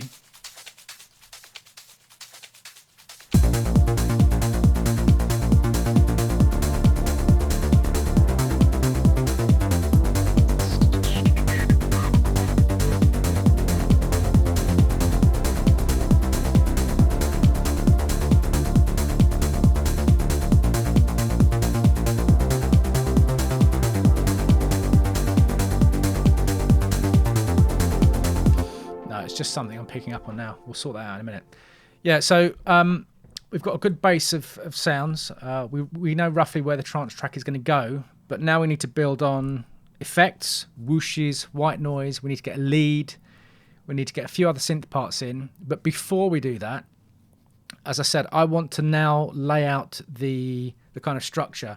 We're going to keep things very simple, very traditional, but we're going to mark it out so that we know where we're going before we start doing it. Oh, we need to do a big breakdown as well. Ooh, that's when this chord change is going to come in, I think.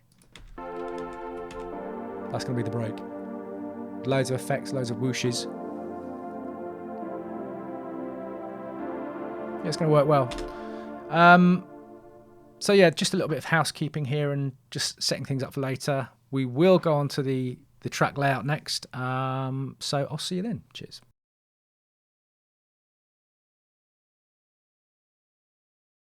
Hello again.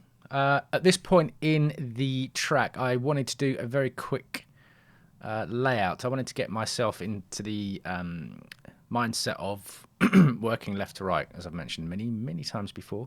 So let's have a look at that now.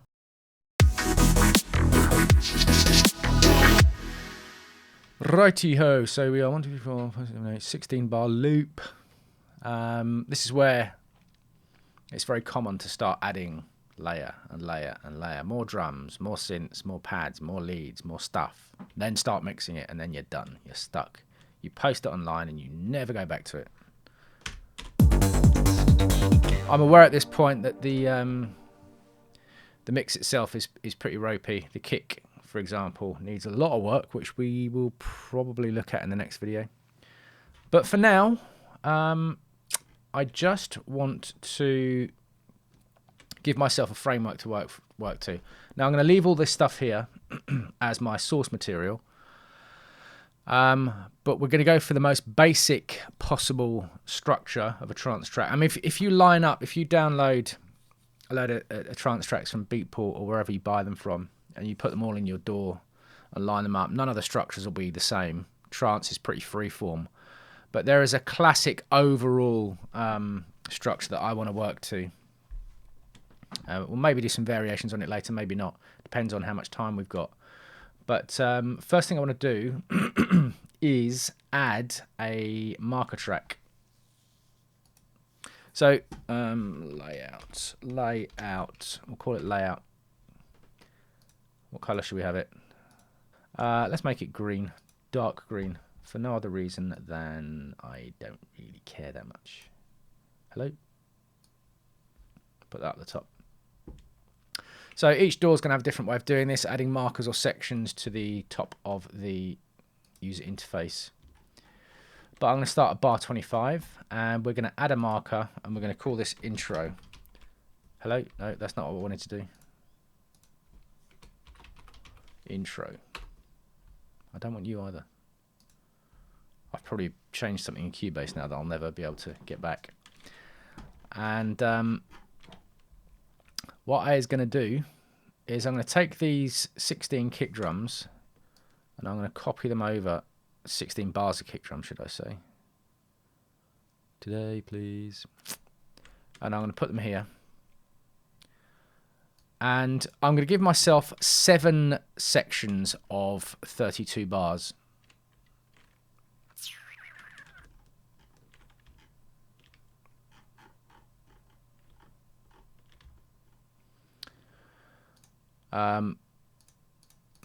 Did they not all come over? That's weird. Okay, so there's 4 bars there, 4 bars there, and then I'm going to give myself 8, 16, 32. All right. And I'm going to color 1, 2, 3, 4, 5, 6, 7, 8, 9, 10, 11, 12, 13, 14, 15, 16. I'm going to color the second half slightly differently, so it's just a bit more visually easy to see. All right. So we've got 1, 2, 3, 4, 5, 6, 7. Right, that's our track length, as it were. Now, if we work things out, look, we've got 7 times 32 bars, 4 beats in a bar times 4 equals, divided by, what tempo are we running at? 136, gives you about 6.5 minutes. Now, that's meaningless, but I'm just giving you an idea of how long this track is going to be at that structure.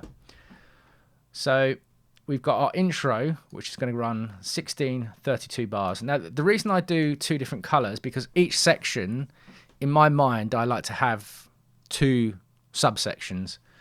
So, for example, the intro, you're going to have the first 16 bars is going to be like the DJ intro, where you've really just got a kick, maybe an ambient sound in the background or some kind of identifiable sound and some percussion. And then the second half of the intro, you might introduce a little bit of odd synth line or a little bit of acid. And it's really just a build up. And then after 32 bars, which will be here, where's my keyboard? I'm going to call this something like synth intro with a question mark. And this is where you start adding more stuff.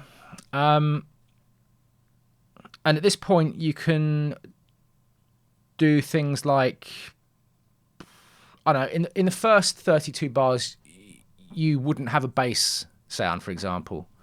You might have a little bit of a mid bass or another kind of filtered bass. But really, at this synth intro part would be where I might introduce the main bass line. But I'm not going to do the full bass line progression at this point. It's just going to be that monotone bass line on G, probably, possibly. And then 32 bars later, I'm going to add another marker and call it Let's Get Busy. And that's when you start introducing more and more and more stuff. You can have frills and you can have more layers being added to the point where maybe the track is, 75, 80% full at this point. So we do a build up. Now, between each of these little sections here, You can do little transitions. You can take kick drums out for a bar. You can do sweeps. We'll do all that later on. But you know, we're not going to keep it that linear. Hopefully, I mean, you know, within the realms of what's possible in what's going to be 5, 6, 7 hours worth of tuition, it's possible to spend an entire weekend just sorting out the transitions and stuff, right? I've done that before, but we can't cover all of that in this video. We'll do as much as we can, though. So the next bit's going to be the breakdown. I'll keep doing that, but forgetting to click up here to name it. Breakdown. So this Let's Get Busy section, building up, probably the first half of this building up, then we might start taking parts out here and doing that snare roll, which is, I can't not do that. I have to do the snare roll. So the breakdown I'm going to put into 2 sections, I think. I say breakdown, I mean break. So the first half is going to be building up. That's when we're going to introduce the chord progression, that initial pad idea. And then the second half of this we're going to call, add another little node there. Is that on the... Hello? No. If I set this to bar, it'll snap a bit better. So number 5 we're going to call break but build. So similar to our Let's Get Busy section where we're kind of building up to the break. The break here, we're going to empty it out and then build it back up again to the good old drop. So we can have everything going at the same time for 32 bars here, and we will probably add the final 10-15% of stuff we end up adding to this mix here. There's going to be probably some kind of lead line, oh, not here, introduced in this part here. The Let's Get Busy part will probably introduce some kind of lead line here, which will be flirted with in the breakdown. But then it will really explode into life in the drop section. And then finally, we're going to do our last thing, which is the fade out. So we're going to have our 32 bars of fade out. Now, this is fairly linear, right? It's 32, 32, 32, 32. Now, most trance tracks wouldn't follow this exact prescription, but if you're just starting out, and it is really hard to get this structural thing going in your head, but this is the simplest way I think that you can do it, that still has all the ingredients of a classic trance track or even a contemporary trance track. They still follow pretty much. In fact, probably more so these days. I would say trance these days is even more prescriptive to this formula, simply because of the inherent connection it has with the DJ world. Wasn't so much of a thing back in the day, although DJs were still very prevalent. DJs are just so prevalent these days that lots of tracks tend to be designed to work with other tracks. So that's pretty much it. So like I said, we're gonna lay some of this out. What I'm going to do is I'm not going to sit here for half an hour just putting my ideas into this now. I will get a basic structure, a few things in off camera, nothing major, nothing that you need to be, instructed on, just to give myself a little bit of mental clarity about where I'm going. So we've got all the kicks in. Now these kicks obviously won't all stay there, but they're a good visual cue for where we need to be. So nice little short video about this. Next one, I think we're going to have a look at the kick, which currently sounds rubbish. See you there.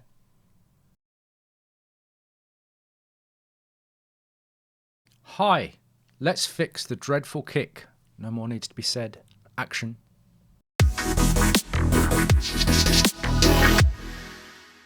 Little known fact, the 909 kick never really sounded that great by itself. Well, it was all right. It was a good bass.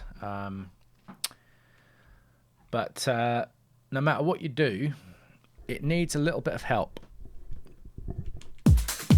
Actually, it sounds all right like this with just the percussion. I've soloed the kick with the closed hi-hat, open hi-hat, and the loops I've got. Loops I've got a little bit loud, actually. I've got them in a group, which before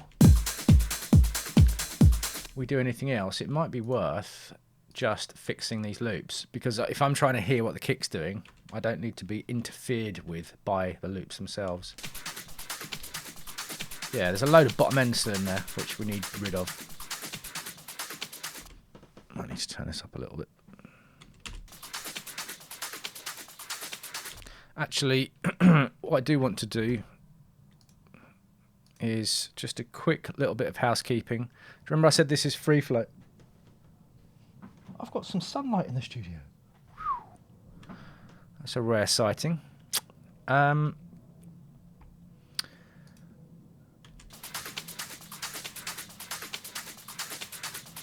What's I going to do? Yeah, I just wanted to add a limiter to this output.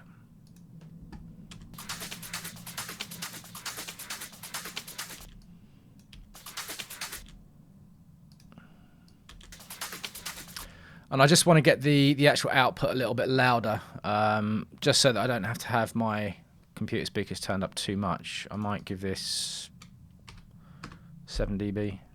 Oh, it only goes up to 6.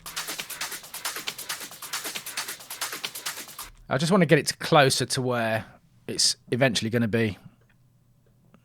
Now, this isn't going to be doing any gain reduction, of course. This is not a processing tip. This is just to get the overall level louder. Because remember, I'm mixing fairly quiet. So let's just see what that's like. Yeah. So we're much closer to 0 dB now, which means I can turn these speakers down. So, where were we? Anyway, kick. So we're going to fix these loops.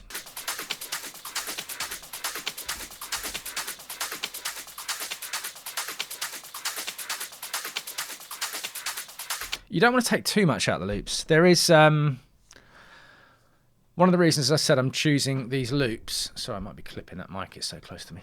One of the reasons I'm choosing these loops is they're very mid-rangey. I'm leaving the top end to the hats, maybe a couple of other elements, the crashes, the sweeps, the white noise. So I don't want these loops occupying the same area. But at the same time, we need to take all the bottom end out of them. But if you take too much bottom end out of them, they're going to end up sounding quite thin and getting lost in the mix. You can hear that stuff I'm cutting now, though. We don't want that at all. So initially, let's cut it to around 500 and see where it goes.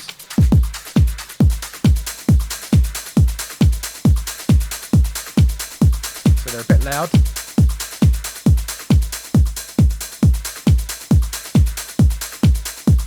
So I just want to leave them there. I'm done. I'm not going to fiddle with them anymore at this point. What we do want to do, however, is go over to the kick. Now, in the spirit of this being about old school trance, sip. I always get a very dry throat when I'm talking and waffling.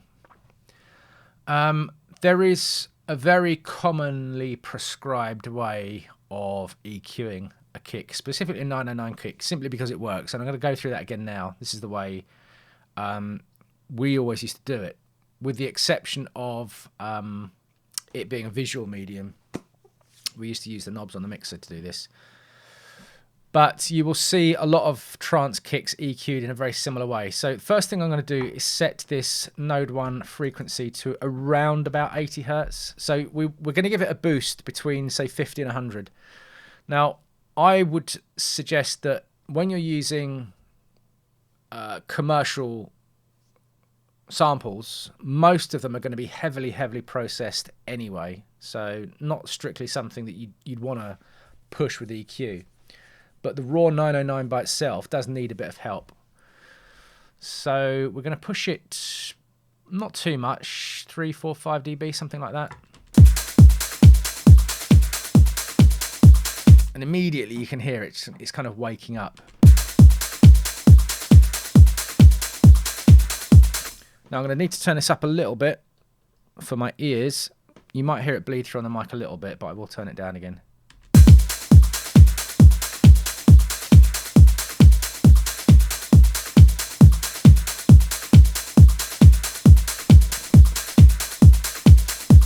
No. Yeah, I think it needs to stay at around 80. We're just going to get a basic shaping done here. But we can fiddle with the EQ a little bit later on. Second thing I want to do is find the woody boxiness, which usually sits somewhere between 100, 200 hertz. Not always. Let's say between 100 and 300. But it's almost always there in kicks. And it is part of the character of the kick, but it's also something that can really hamper with the bass line specifically and a lot of the mid-lows that other instruments and other parts are introducing as well. So let's just have a quick listen. We'll do the classic sweep. I'm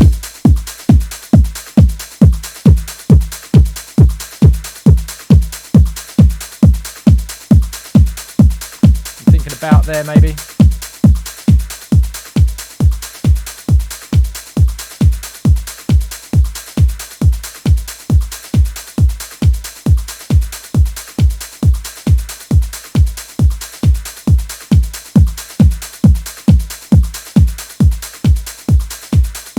So I was clipping the main output there a little bit. I've obviously limited too hard. Yeah, so I'm liking the way both of those sound. Let's just switch the EQ on and off to have a quick listen. So immediately more weighty, right? The next thing I might do, I probably will do, we always used to, and lots of people still do, is take this third node. Remember, I'm trying to limit myself artificially to just what's on the console here. As I've said, this has... I think this has got one more band than we used to have, but shh, we won't tell anybody.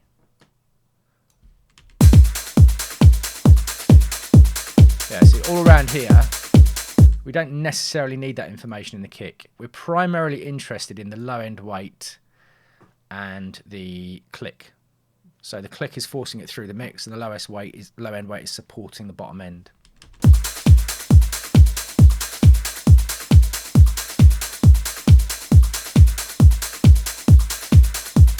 Yeah, it's not drastically different, but it's just that little bit of woodiness that kind of, that's where we kind of perceive a lot of mud. Anything between, say, 103, 400 hertz, around that area, that can get very, very busy very, very quickly.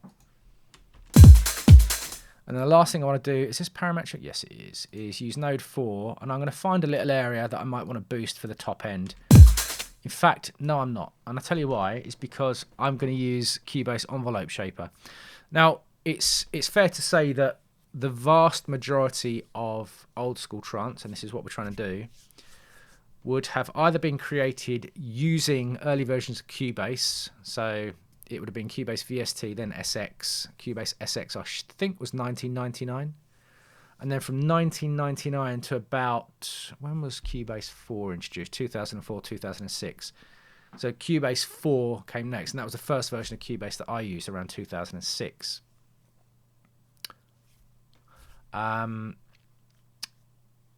It was either using Cubase, or even back in the day as well, Logic was used on PC. It was run by published by a company called eMagic.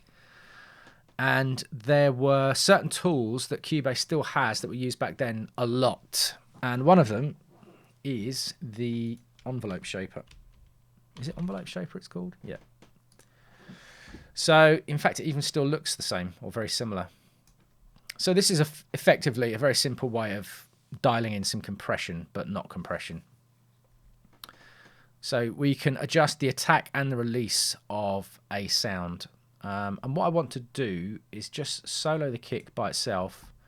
so you can hear it properly. I want to introduce a little bit more of the attack portion of the kick in order to help it, exert itself through the mix. Is that the right word? Impose itself, maybe. I don't know.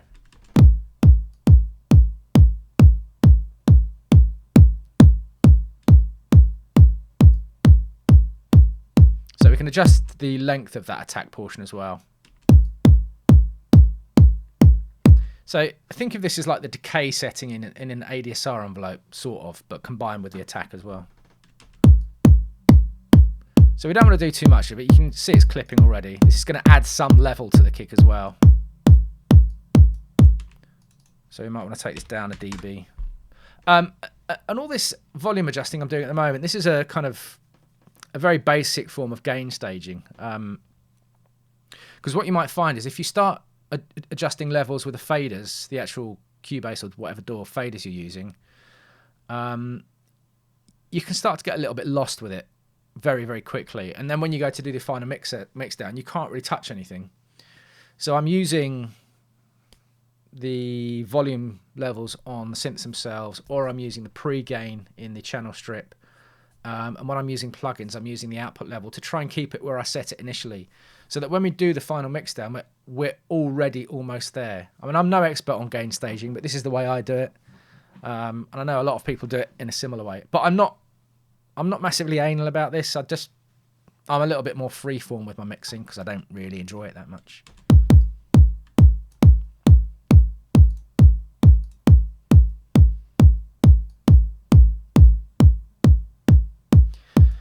And it's quite normal to find that the kick can be a lot shorter than you think you need it as well. It's quite tempting to use the tail of the kick to impart a lot of bass onto a mix, but it does tend to muddy up the mix as well. So one of the things I've always been terrible at, and always will be terrible at, is adding too much bass from the get-go. I've done it with this one. I know I have. I can hear it. But it's something that I have to remedy later on. So work within your own skills and not skills. So we are looking at so at minus 7.9 without the envelope shaper. Now I've adjusted the output. Yeah, we've gained a dB. So you have to consider this is about perceived volume as well. So now I've taken this down 2 dB because most of the volume is going to be added with the attack. The kick might actually sound quieter now I've adjusted it, but we'll work that out in the mix later, if that makes sense. Yeah, so we're more or less where we were in terms of level before and after. But can you hear now, because I've taken the output down a couple of dB, when I turn envelope shaper on, you're actually losing a little bit of the weight. So this might not be the way we want to go.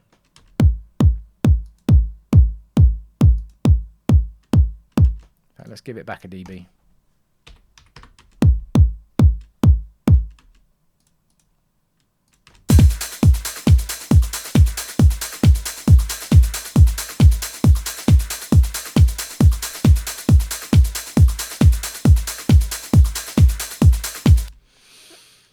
Okay, let's try with the EQ as well.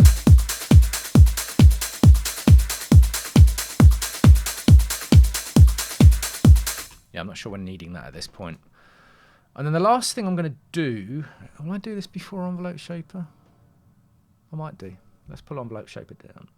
Is I'm going to add a classic Cubase plugin. I think this was in there. It was definitely in Cubase 4. In fact, both of these plugins were. Envelope shaper and DeTube were definitely in Cubase 4. So possibly in SX as well. But this is just a really basic saturation plugin. Anything that you use these days will sound better than this, but hey, it is what it is. These days I use mostly either Saturn or Decapitator, which is fantastic. But let's see what we can come up with.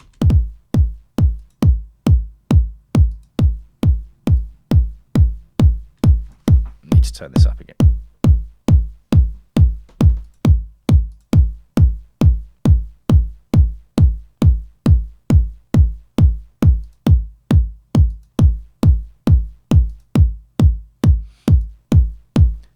It's just adding a little bit of grit, which may or may not work.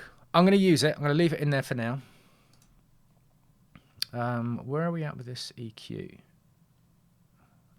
About 6 dB. I wouldn't go much more than that. Notice I'm not using compression. I'm not a massive fan of compression on a kick drum, if you can get away with it. The envelope shaper should do what we would do with a compressor anyway.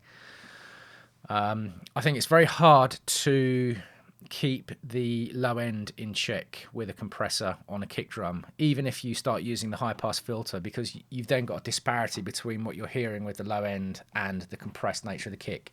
It could be that I'm just not good enough to use a compressor on a kick, but I've never liked using them. Your mileage may vary and probably will vary. But that kicks a lot. I'm hearing a little something on the... I think it might be the tube doing it.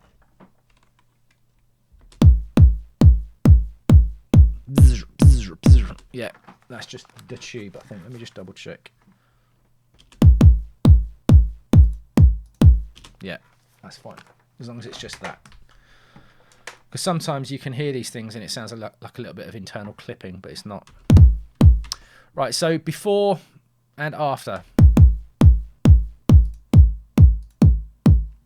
Like, the difference is massive, isn't it? And especially once you start layering in the other stuff.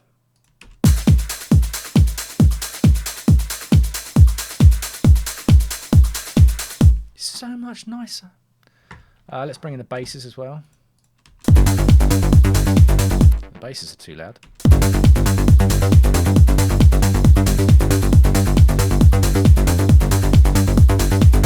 Sorry, that might have been spilling over on the mic a little bit again.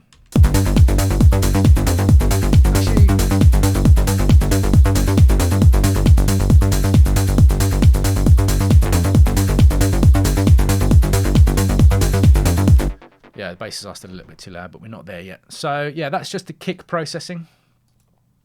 This EQ is very kind of this shape, overall shape, is a very common way to EQ a 909 in particular, and then a bit of saturation, a bit of envelope shaper. By the way, while we're here, let's just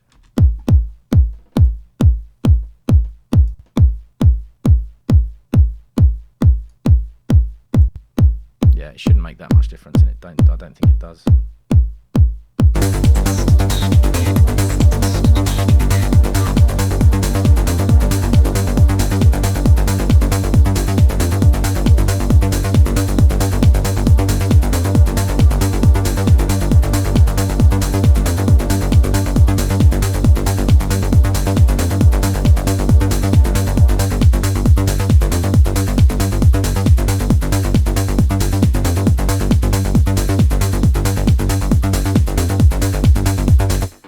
Massively improved.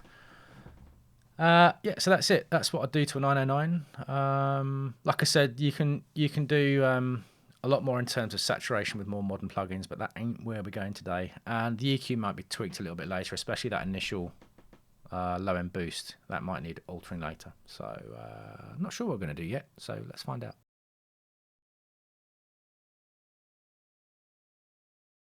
Hello again. I just wanted to have a quick look at the drums before we started expanding out, because I realised in the intro I might want to have a couple of different layers of drums, and we haven't got that much at the moment. So rather than doing it there, I wanted to do it here while it's fresh in my mind. So let's have a look.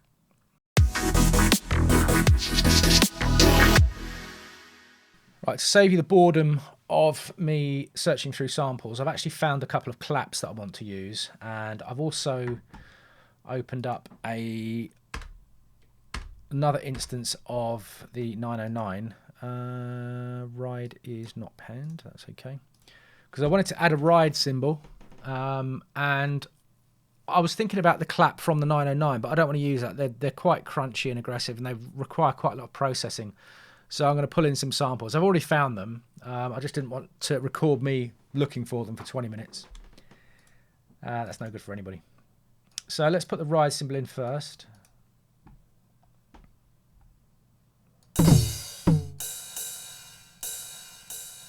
Here we are. So we're going to put them in on 8th notes, which is the trance classic. Like that. And I'll set them to maximum velocity.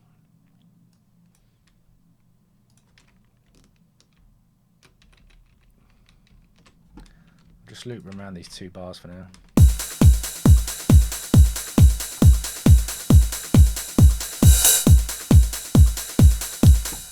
And I would sidechain them normally, but I can't go back to that after using LFO tool.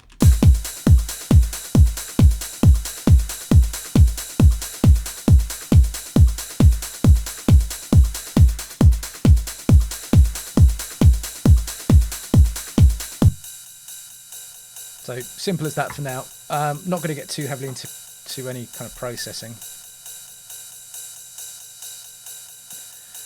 Yeah, we might EQ it later, but for now that will do.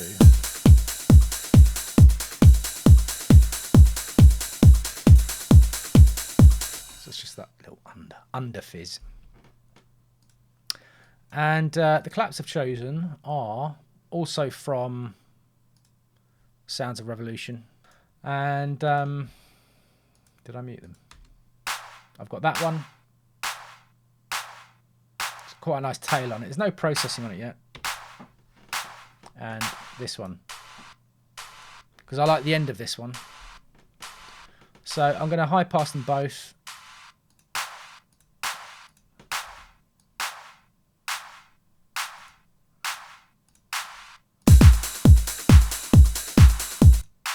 And then I've grouped them together so that I can process them together. Yeah, there's nothing coming through. I'll just put that there anyway. And I'm probably going to compress them, actually. Compressor.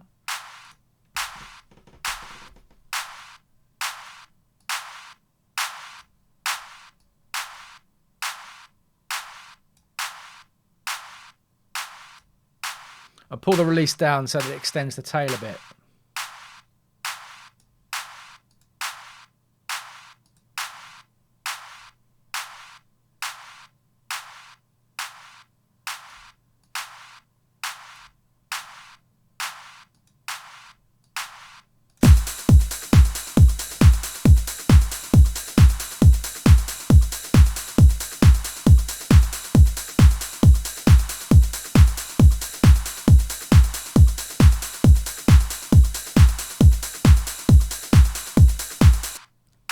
That's working.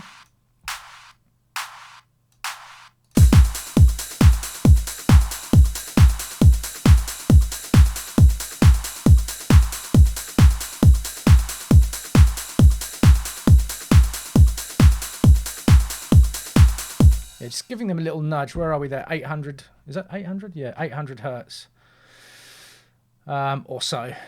And it's just helping them push through a little bit. I might add some top end onto them.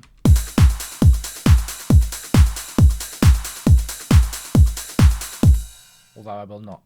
And the last thing I want to do is, it's just going to be a short little video about getting these drums together.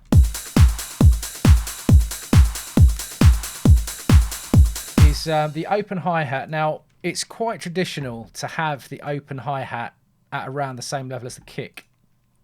I find that can sometimes be a little bit much. But we're just going to have a look. I've got span on the master, and what I want to do is find the kick, which is here, and find the open hi-hat, which is here, and have a look. So you can see the open hi-hat is miles off. Kick's around -45, the open hi-hat's around, on this scale, -58. So we need to level that up a bit. The open hi-hat is a little bit quiet at the moment.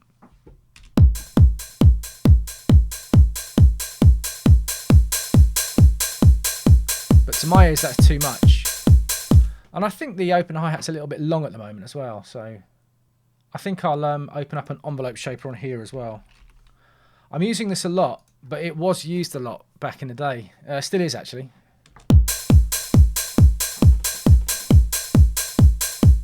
Excuse my creaky table, by the way.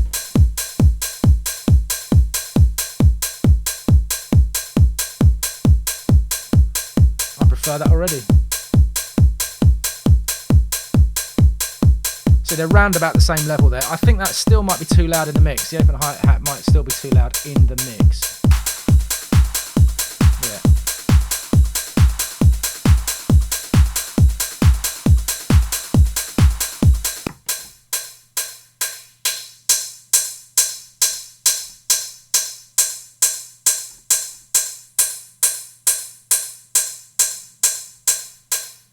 I think there's something there I'm not liking.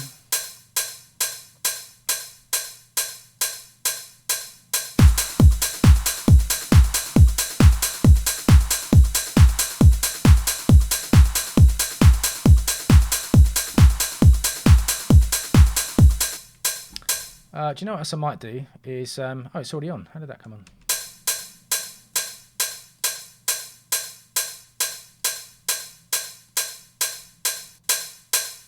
Let's try a bit of saturation.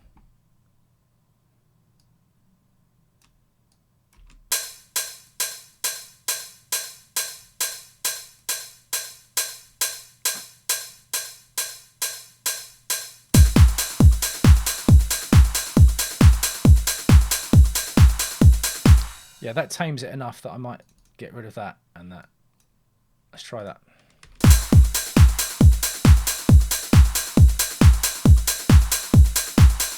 Yeah, I think that helps it sit a little bit better, to be honest.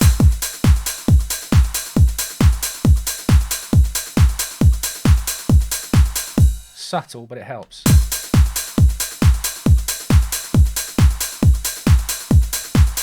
Okay, let's just play with this envelope again.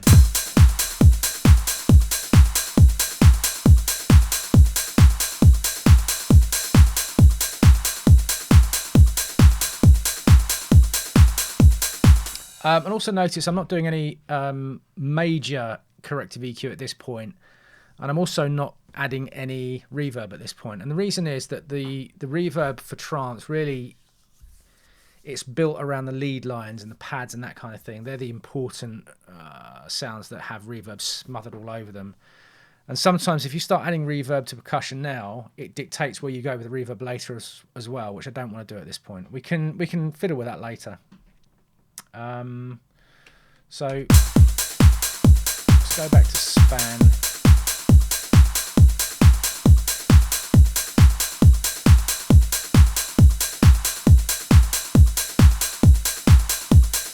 I think the hi-hat can come, open hat can come down just a bit.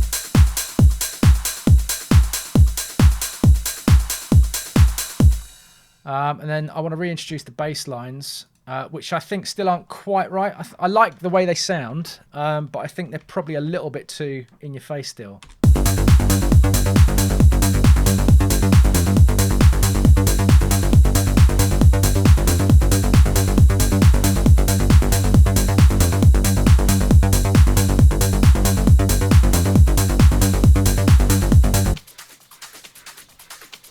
Loops.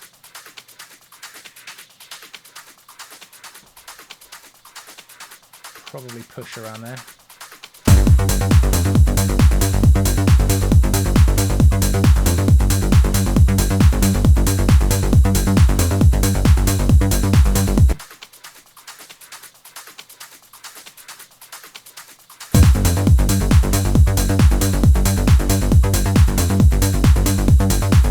As I mentioned earlier, I always go a bit too far with the bass, but I think we're okay with these ones because I haven't added any sub.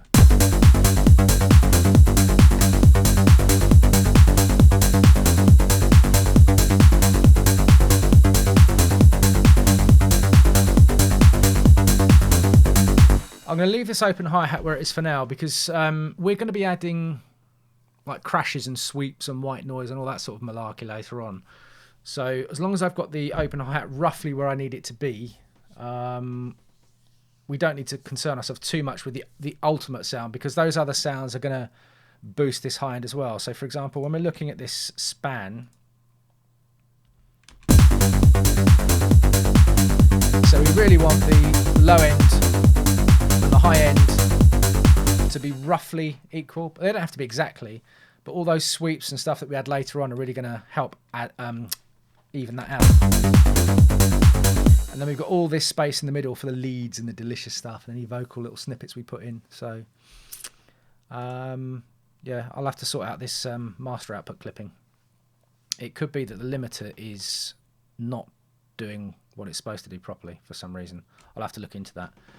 But that's all we're going to do with the drums for now. I think we're going to go on to the intro next. We're going to have a look at the intro and how we're going to start working left to right like I kept kept saying we should. See you there.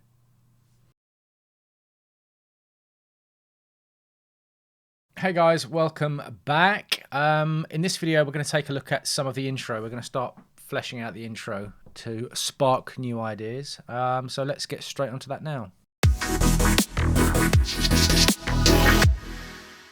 The video I made last was yesterday, and what I will always do is I rendered off what I'd made so far to listen to on my phone.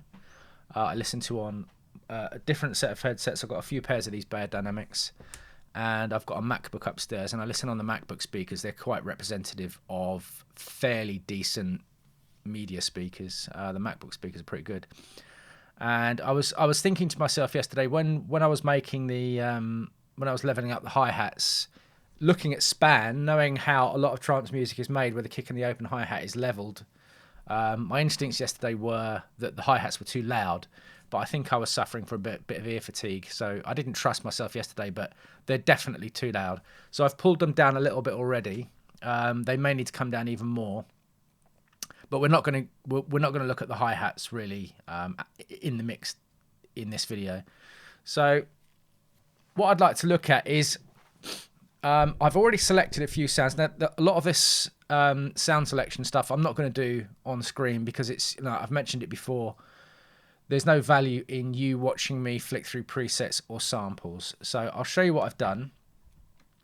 So we've come into this intro section that we've already marked out. And, oh, by the way, I've also put all the percussion into a folder track in Cubase so I can hide it all away because it's already starting to look a little bit untidy. So I've got the kit going all the way through. So this is my initial intro part. And I've created this new channel which I've called Intro Riff. And I've gone through some of the, which preset pack is this? The Bjorn Akesson and Protoculture trance presets. And I found this one, which I quite like. That's very, very in your face, high frequency content preset. So we're going to do something with that. I've also got the very kind of mid-rangey centered loop going on.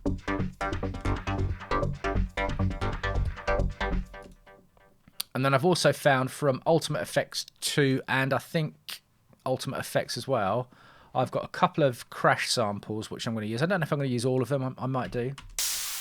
That one, and also just a standard crash.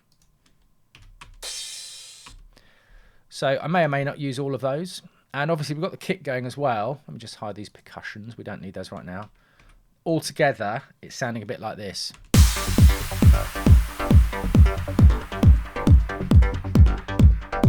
So this is going to be our intro. We can duplicate those.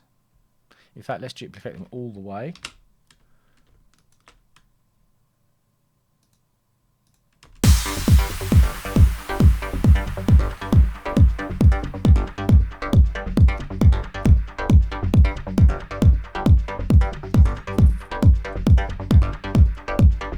So I think we can have another crash here.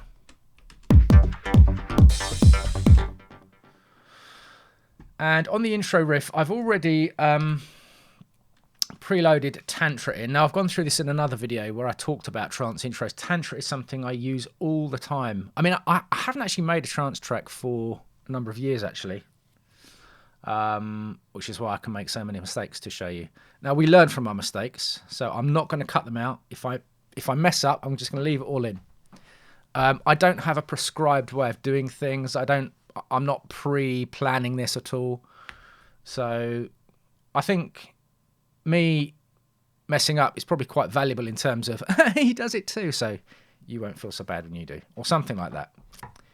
So anyway, waffling on. I've preloaded Tantra with the preset. Again, I just go through the presets and find one I like with this particular sound. Let me just solo this.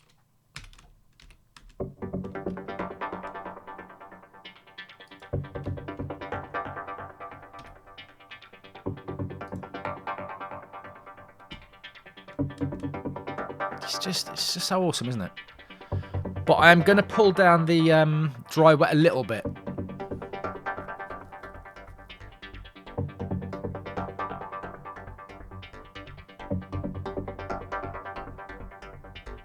Probably around there.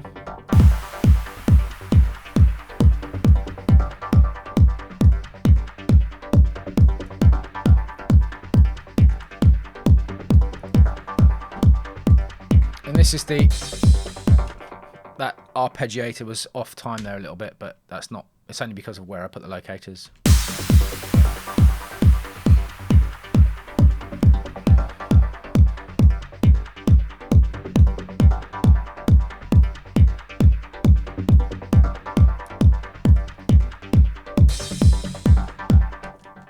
No, it's not off time because of that. It's off time because I think I put it in the wrong place. Yeah. There you go. See, mistakes. And I think we also want to, I'm just going to do this freeform. I also want to put, yeah, I'm going to put a delay on this crash.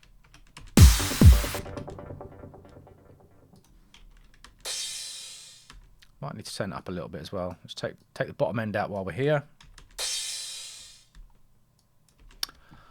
And I think, am I going to use Echo Boy again? I'll tell you one of the reasons I use the same plugins over and over again. It's a little bit of mental housekeeping as well. So, for example, if you're using synths, unless the delay on the synth is sounds particularly good and works particularly well with that sound, one of the reasons I choose third-party plugins, and not very many of them, is simply because it's mentally easier for me to go to from channel to channel. So if I hear too much delay on one channel, I know exactly where the delay is going to be coming from. No, actually, do we want dotted?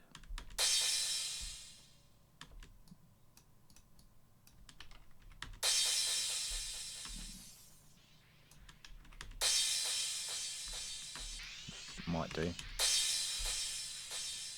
No, we don't.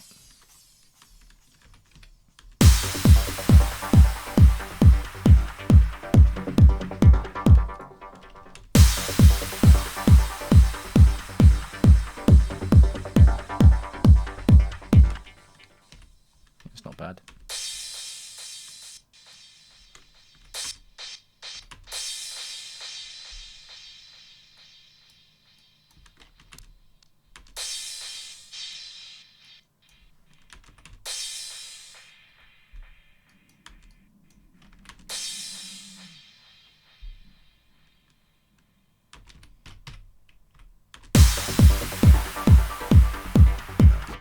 I think I prefer the studio tape.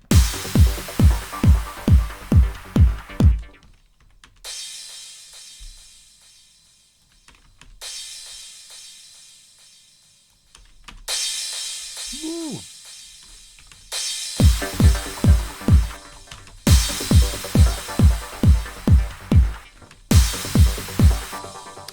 I think these two crashes are too loud. Let me just turn these down. Might be this one.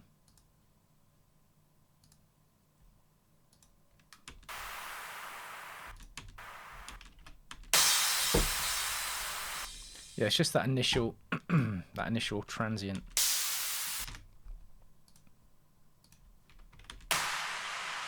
It could be, I'll tell you what it could be. It could be because these have both got such strong transients that they are kind of compounding each other.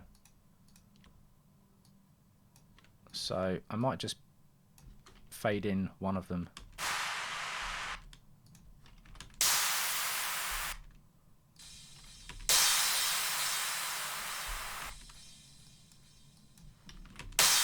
Yeah. Do you know what I mean?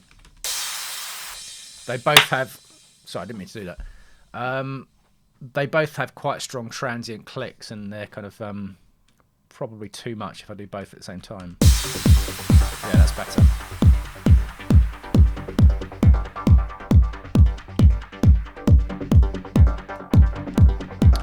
And then what I'm also going to do is pull in this open hi-hat, I think. No, closed hi-hat. For this second half of this initial intro, I'm going to... No, I don't want that one.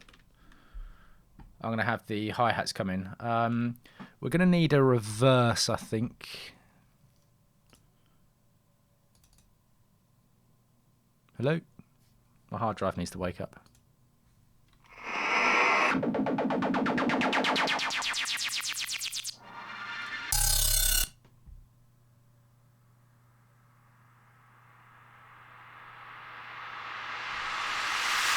We'll use that one.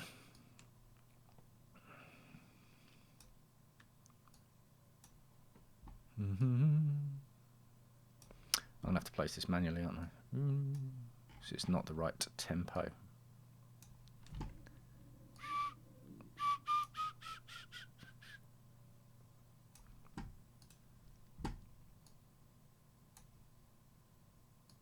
I'm just turning snap off so I can get this exactly where I want it to be. I can actually tidy this up afterwards, but we'll just get it in place for now. See, what I can do is now, if I turn the grid back on, now the start of that sample's in the right place. Oh, it's going to be loud. Hang on.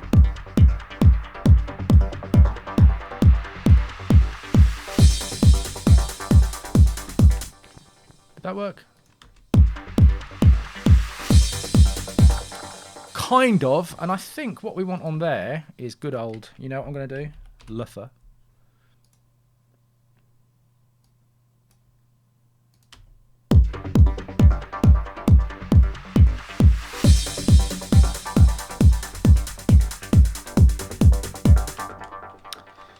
So we're baking layers. We're baking in layers. Right, let's have a quick look at this. Yeah, I'm not going to go nuts doing too much stuff with this at the moment. I just want to get something basic in. So let's have a listen. So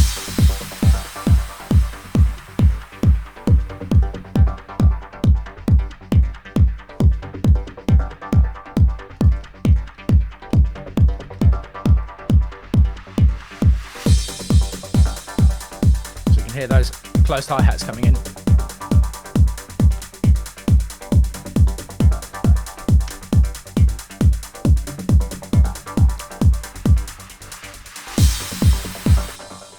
Take a couple of kicks out and it gives you a little transition. Okay, so this is the idea that I'm going for with this initial intro part. What I might do as well, thinking about it,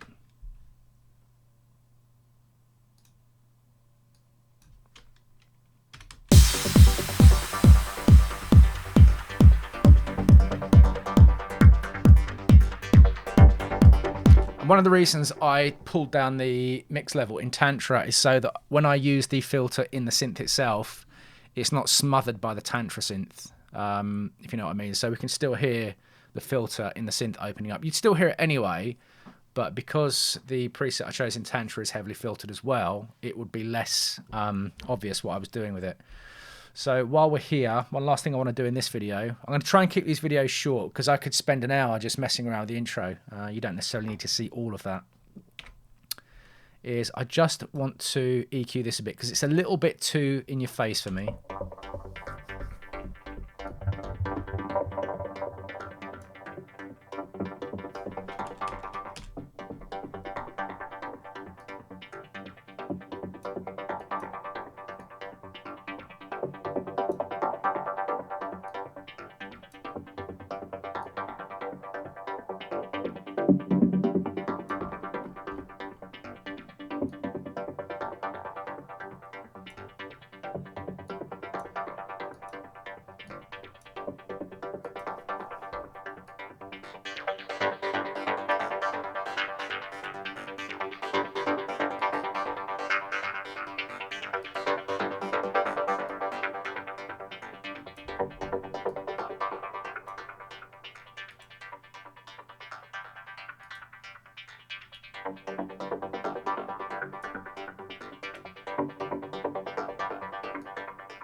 Okay, I just want to make sure I have a lot of the errant low end And high end gone. I think that's going to be okay.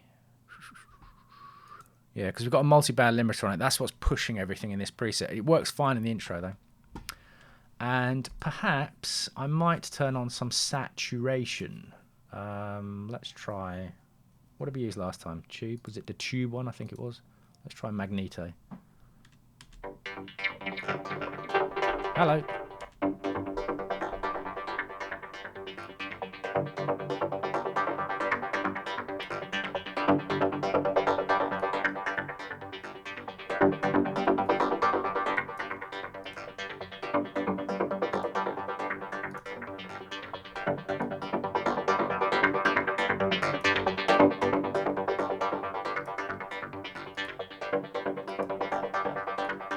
It's almost acting as a bit of a compressor.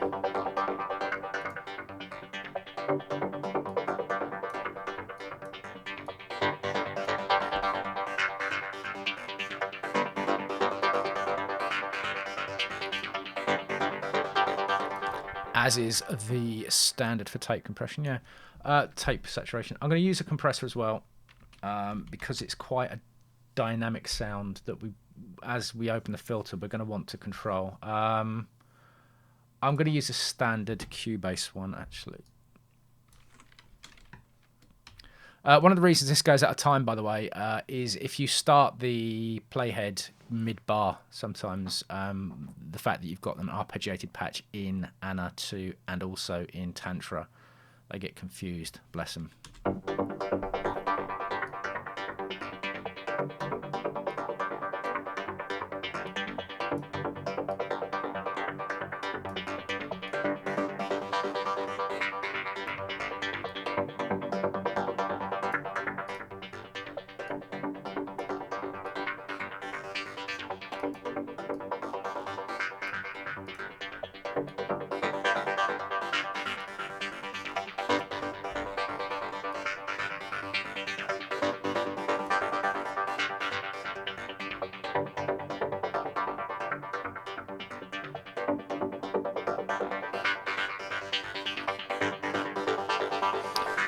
Yeah, so what I've done there is I've just set the threshold at roughly the point where the compressor's not doing very much when the filter's closed, but it's catching a bit more when the filter's open. So as we open it up, we're not getting massive volume changes. So again, I'm not going into heavy mixing at this point. I mean, you've seen how bad I am at it, so why would I?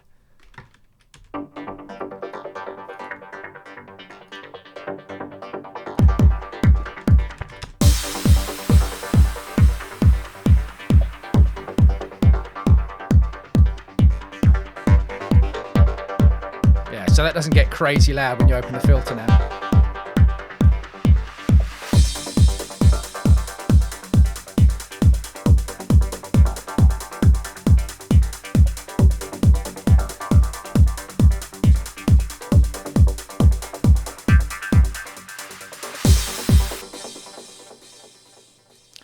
Now, for some reason, when I copy this... Oh, I know what it is. It's because of where the end of the sample is. Never mind. Ignore me. Okay, that's all I want to do in this video. In the next video, we're going to move on to the next section of the intro, where we're going to introduce some kind of new thing. I don't know what yet. I'll figure it out between now and then. See you there.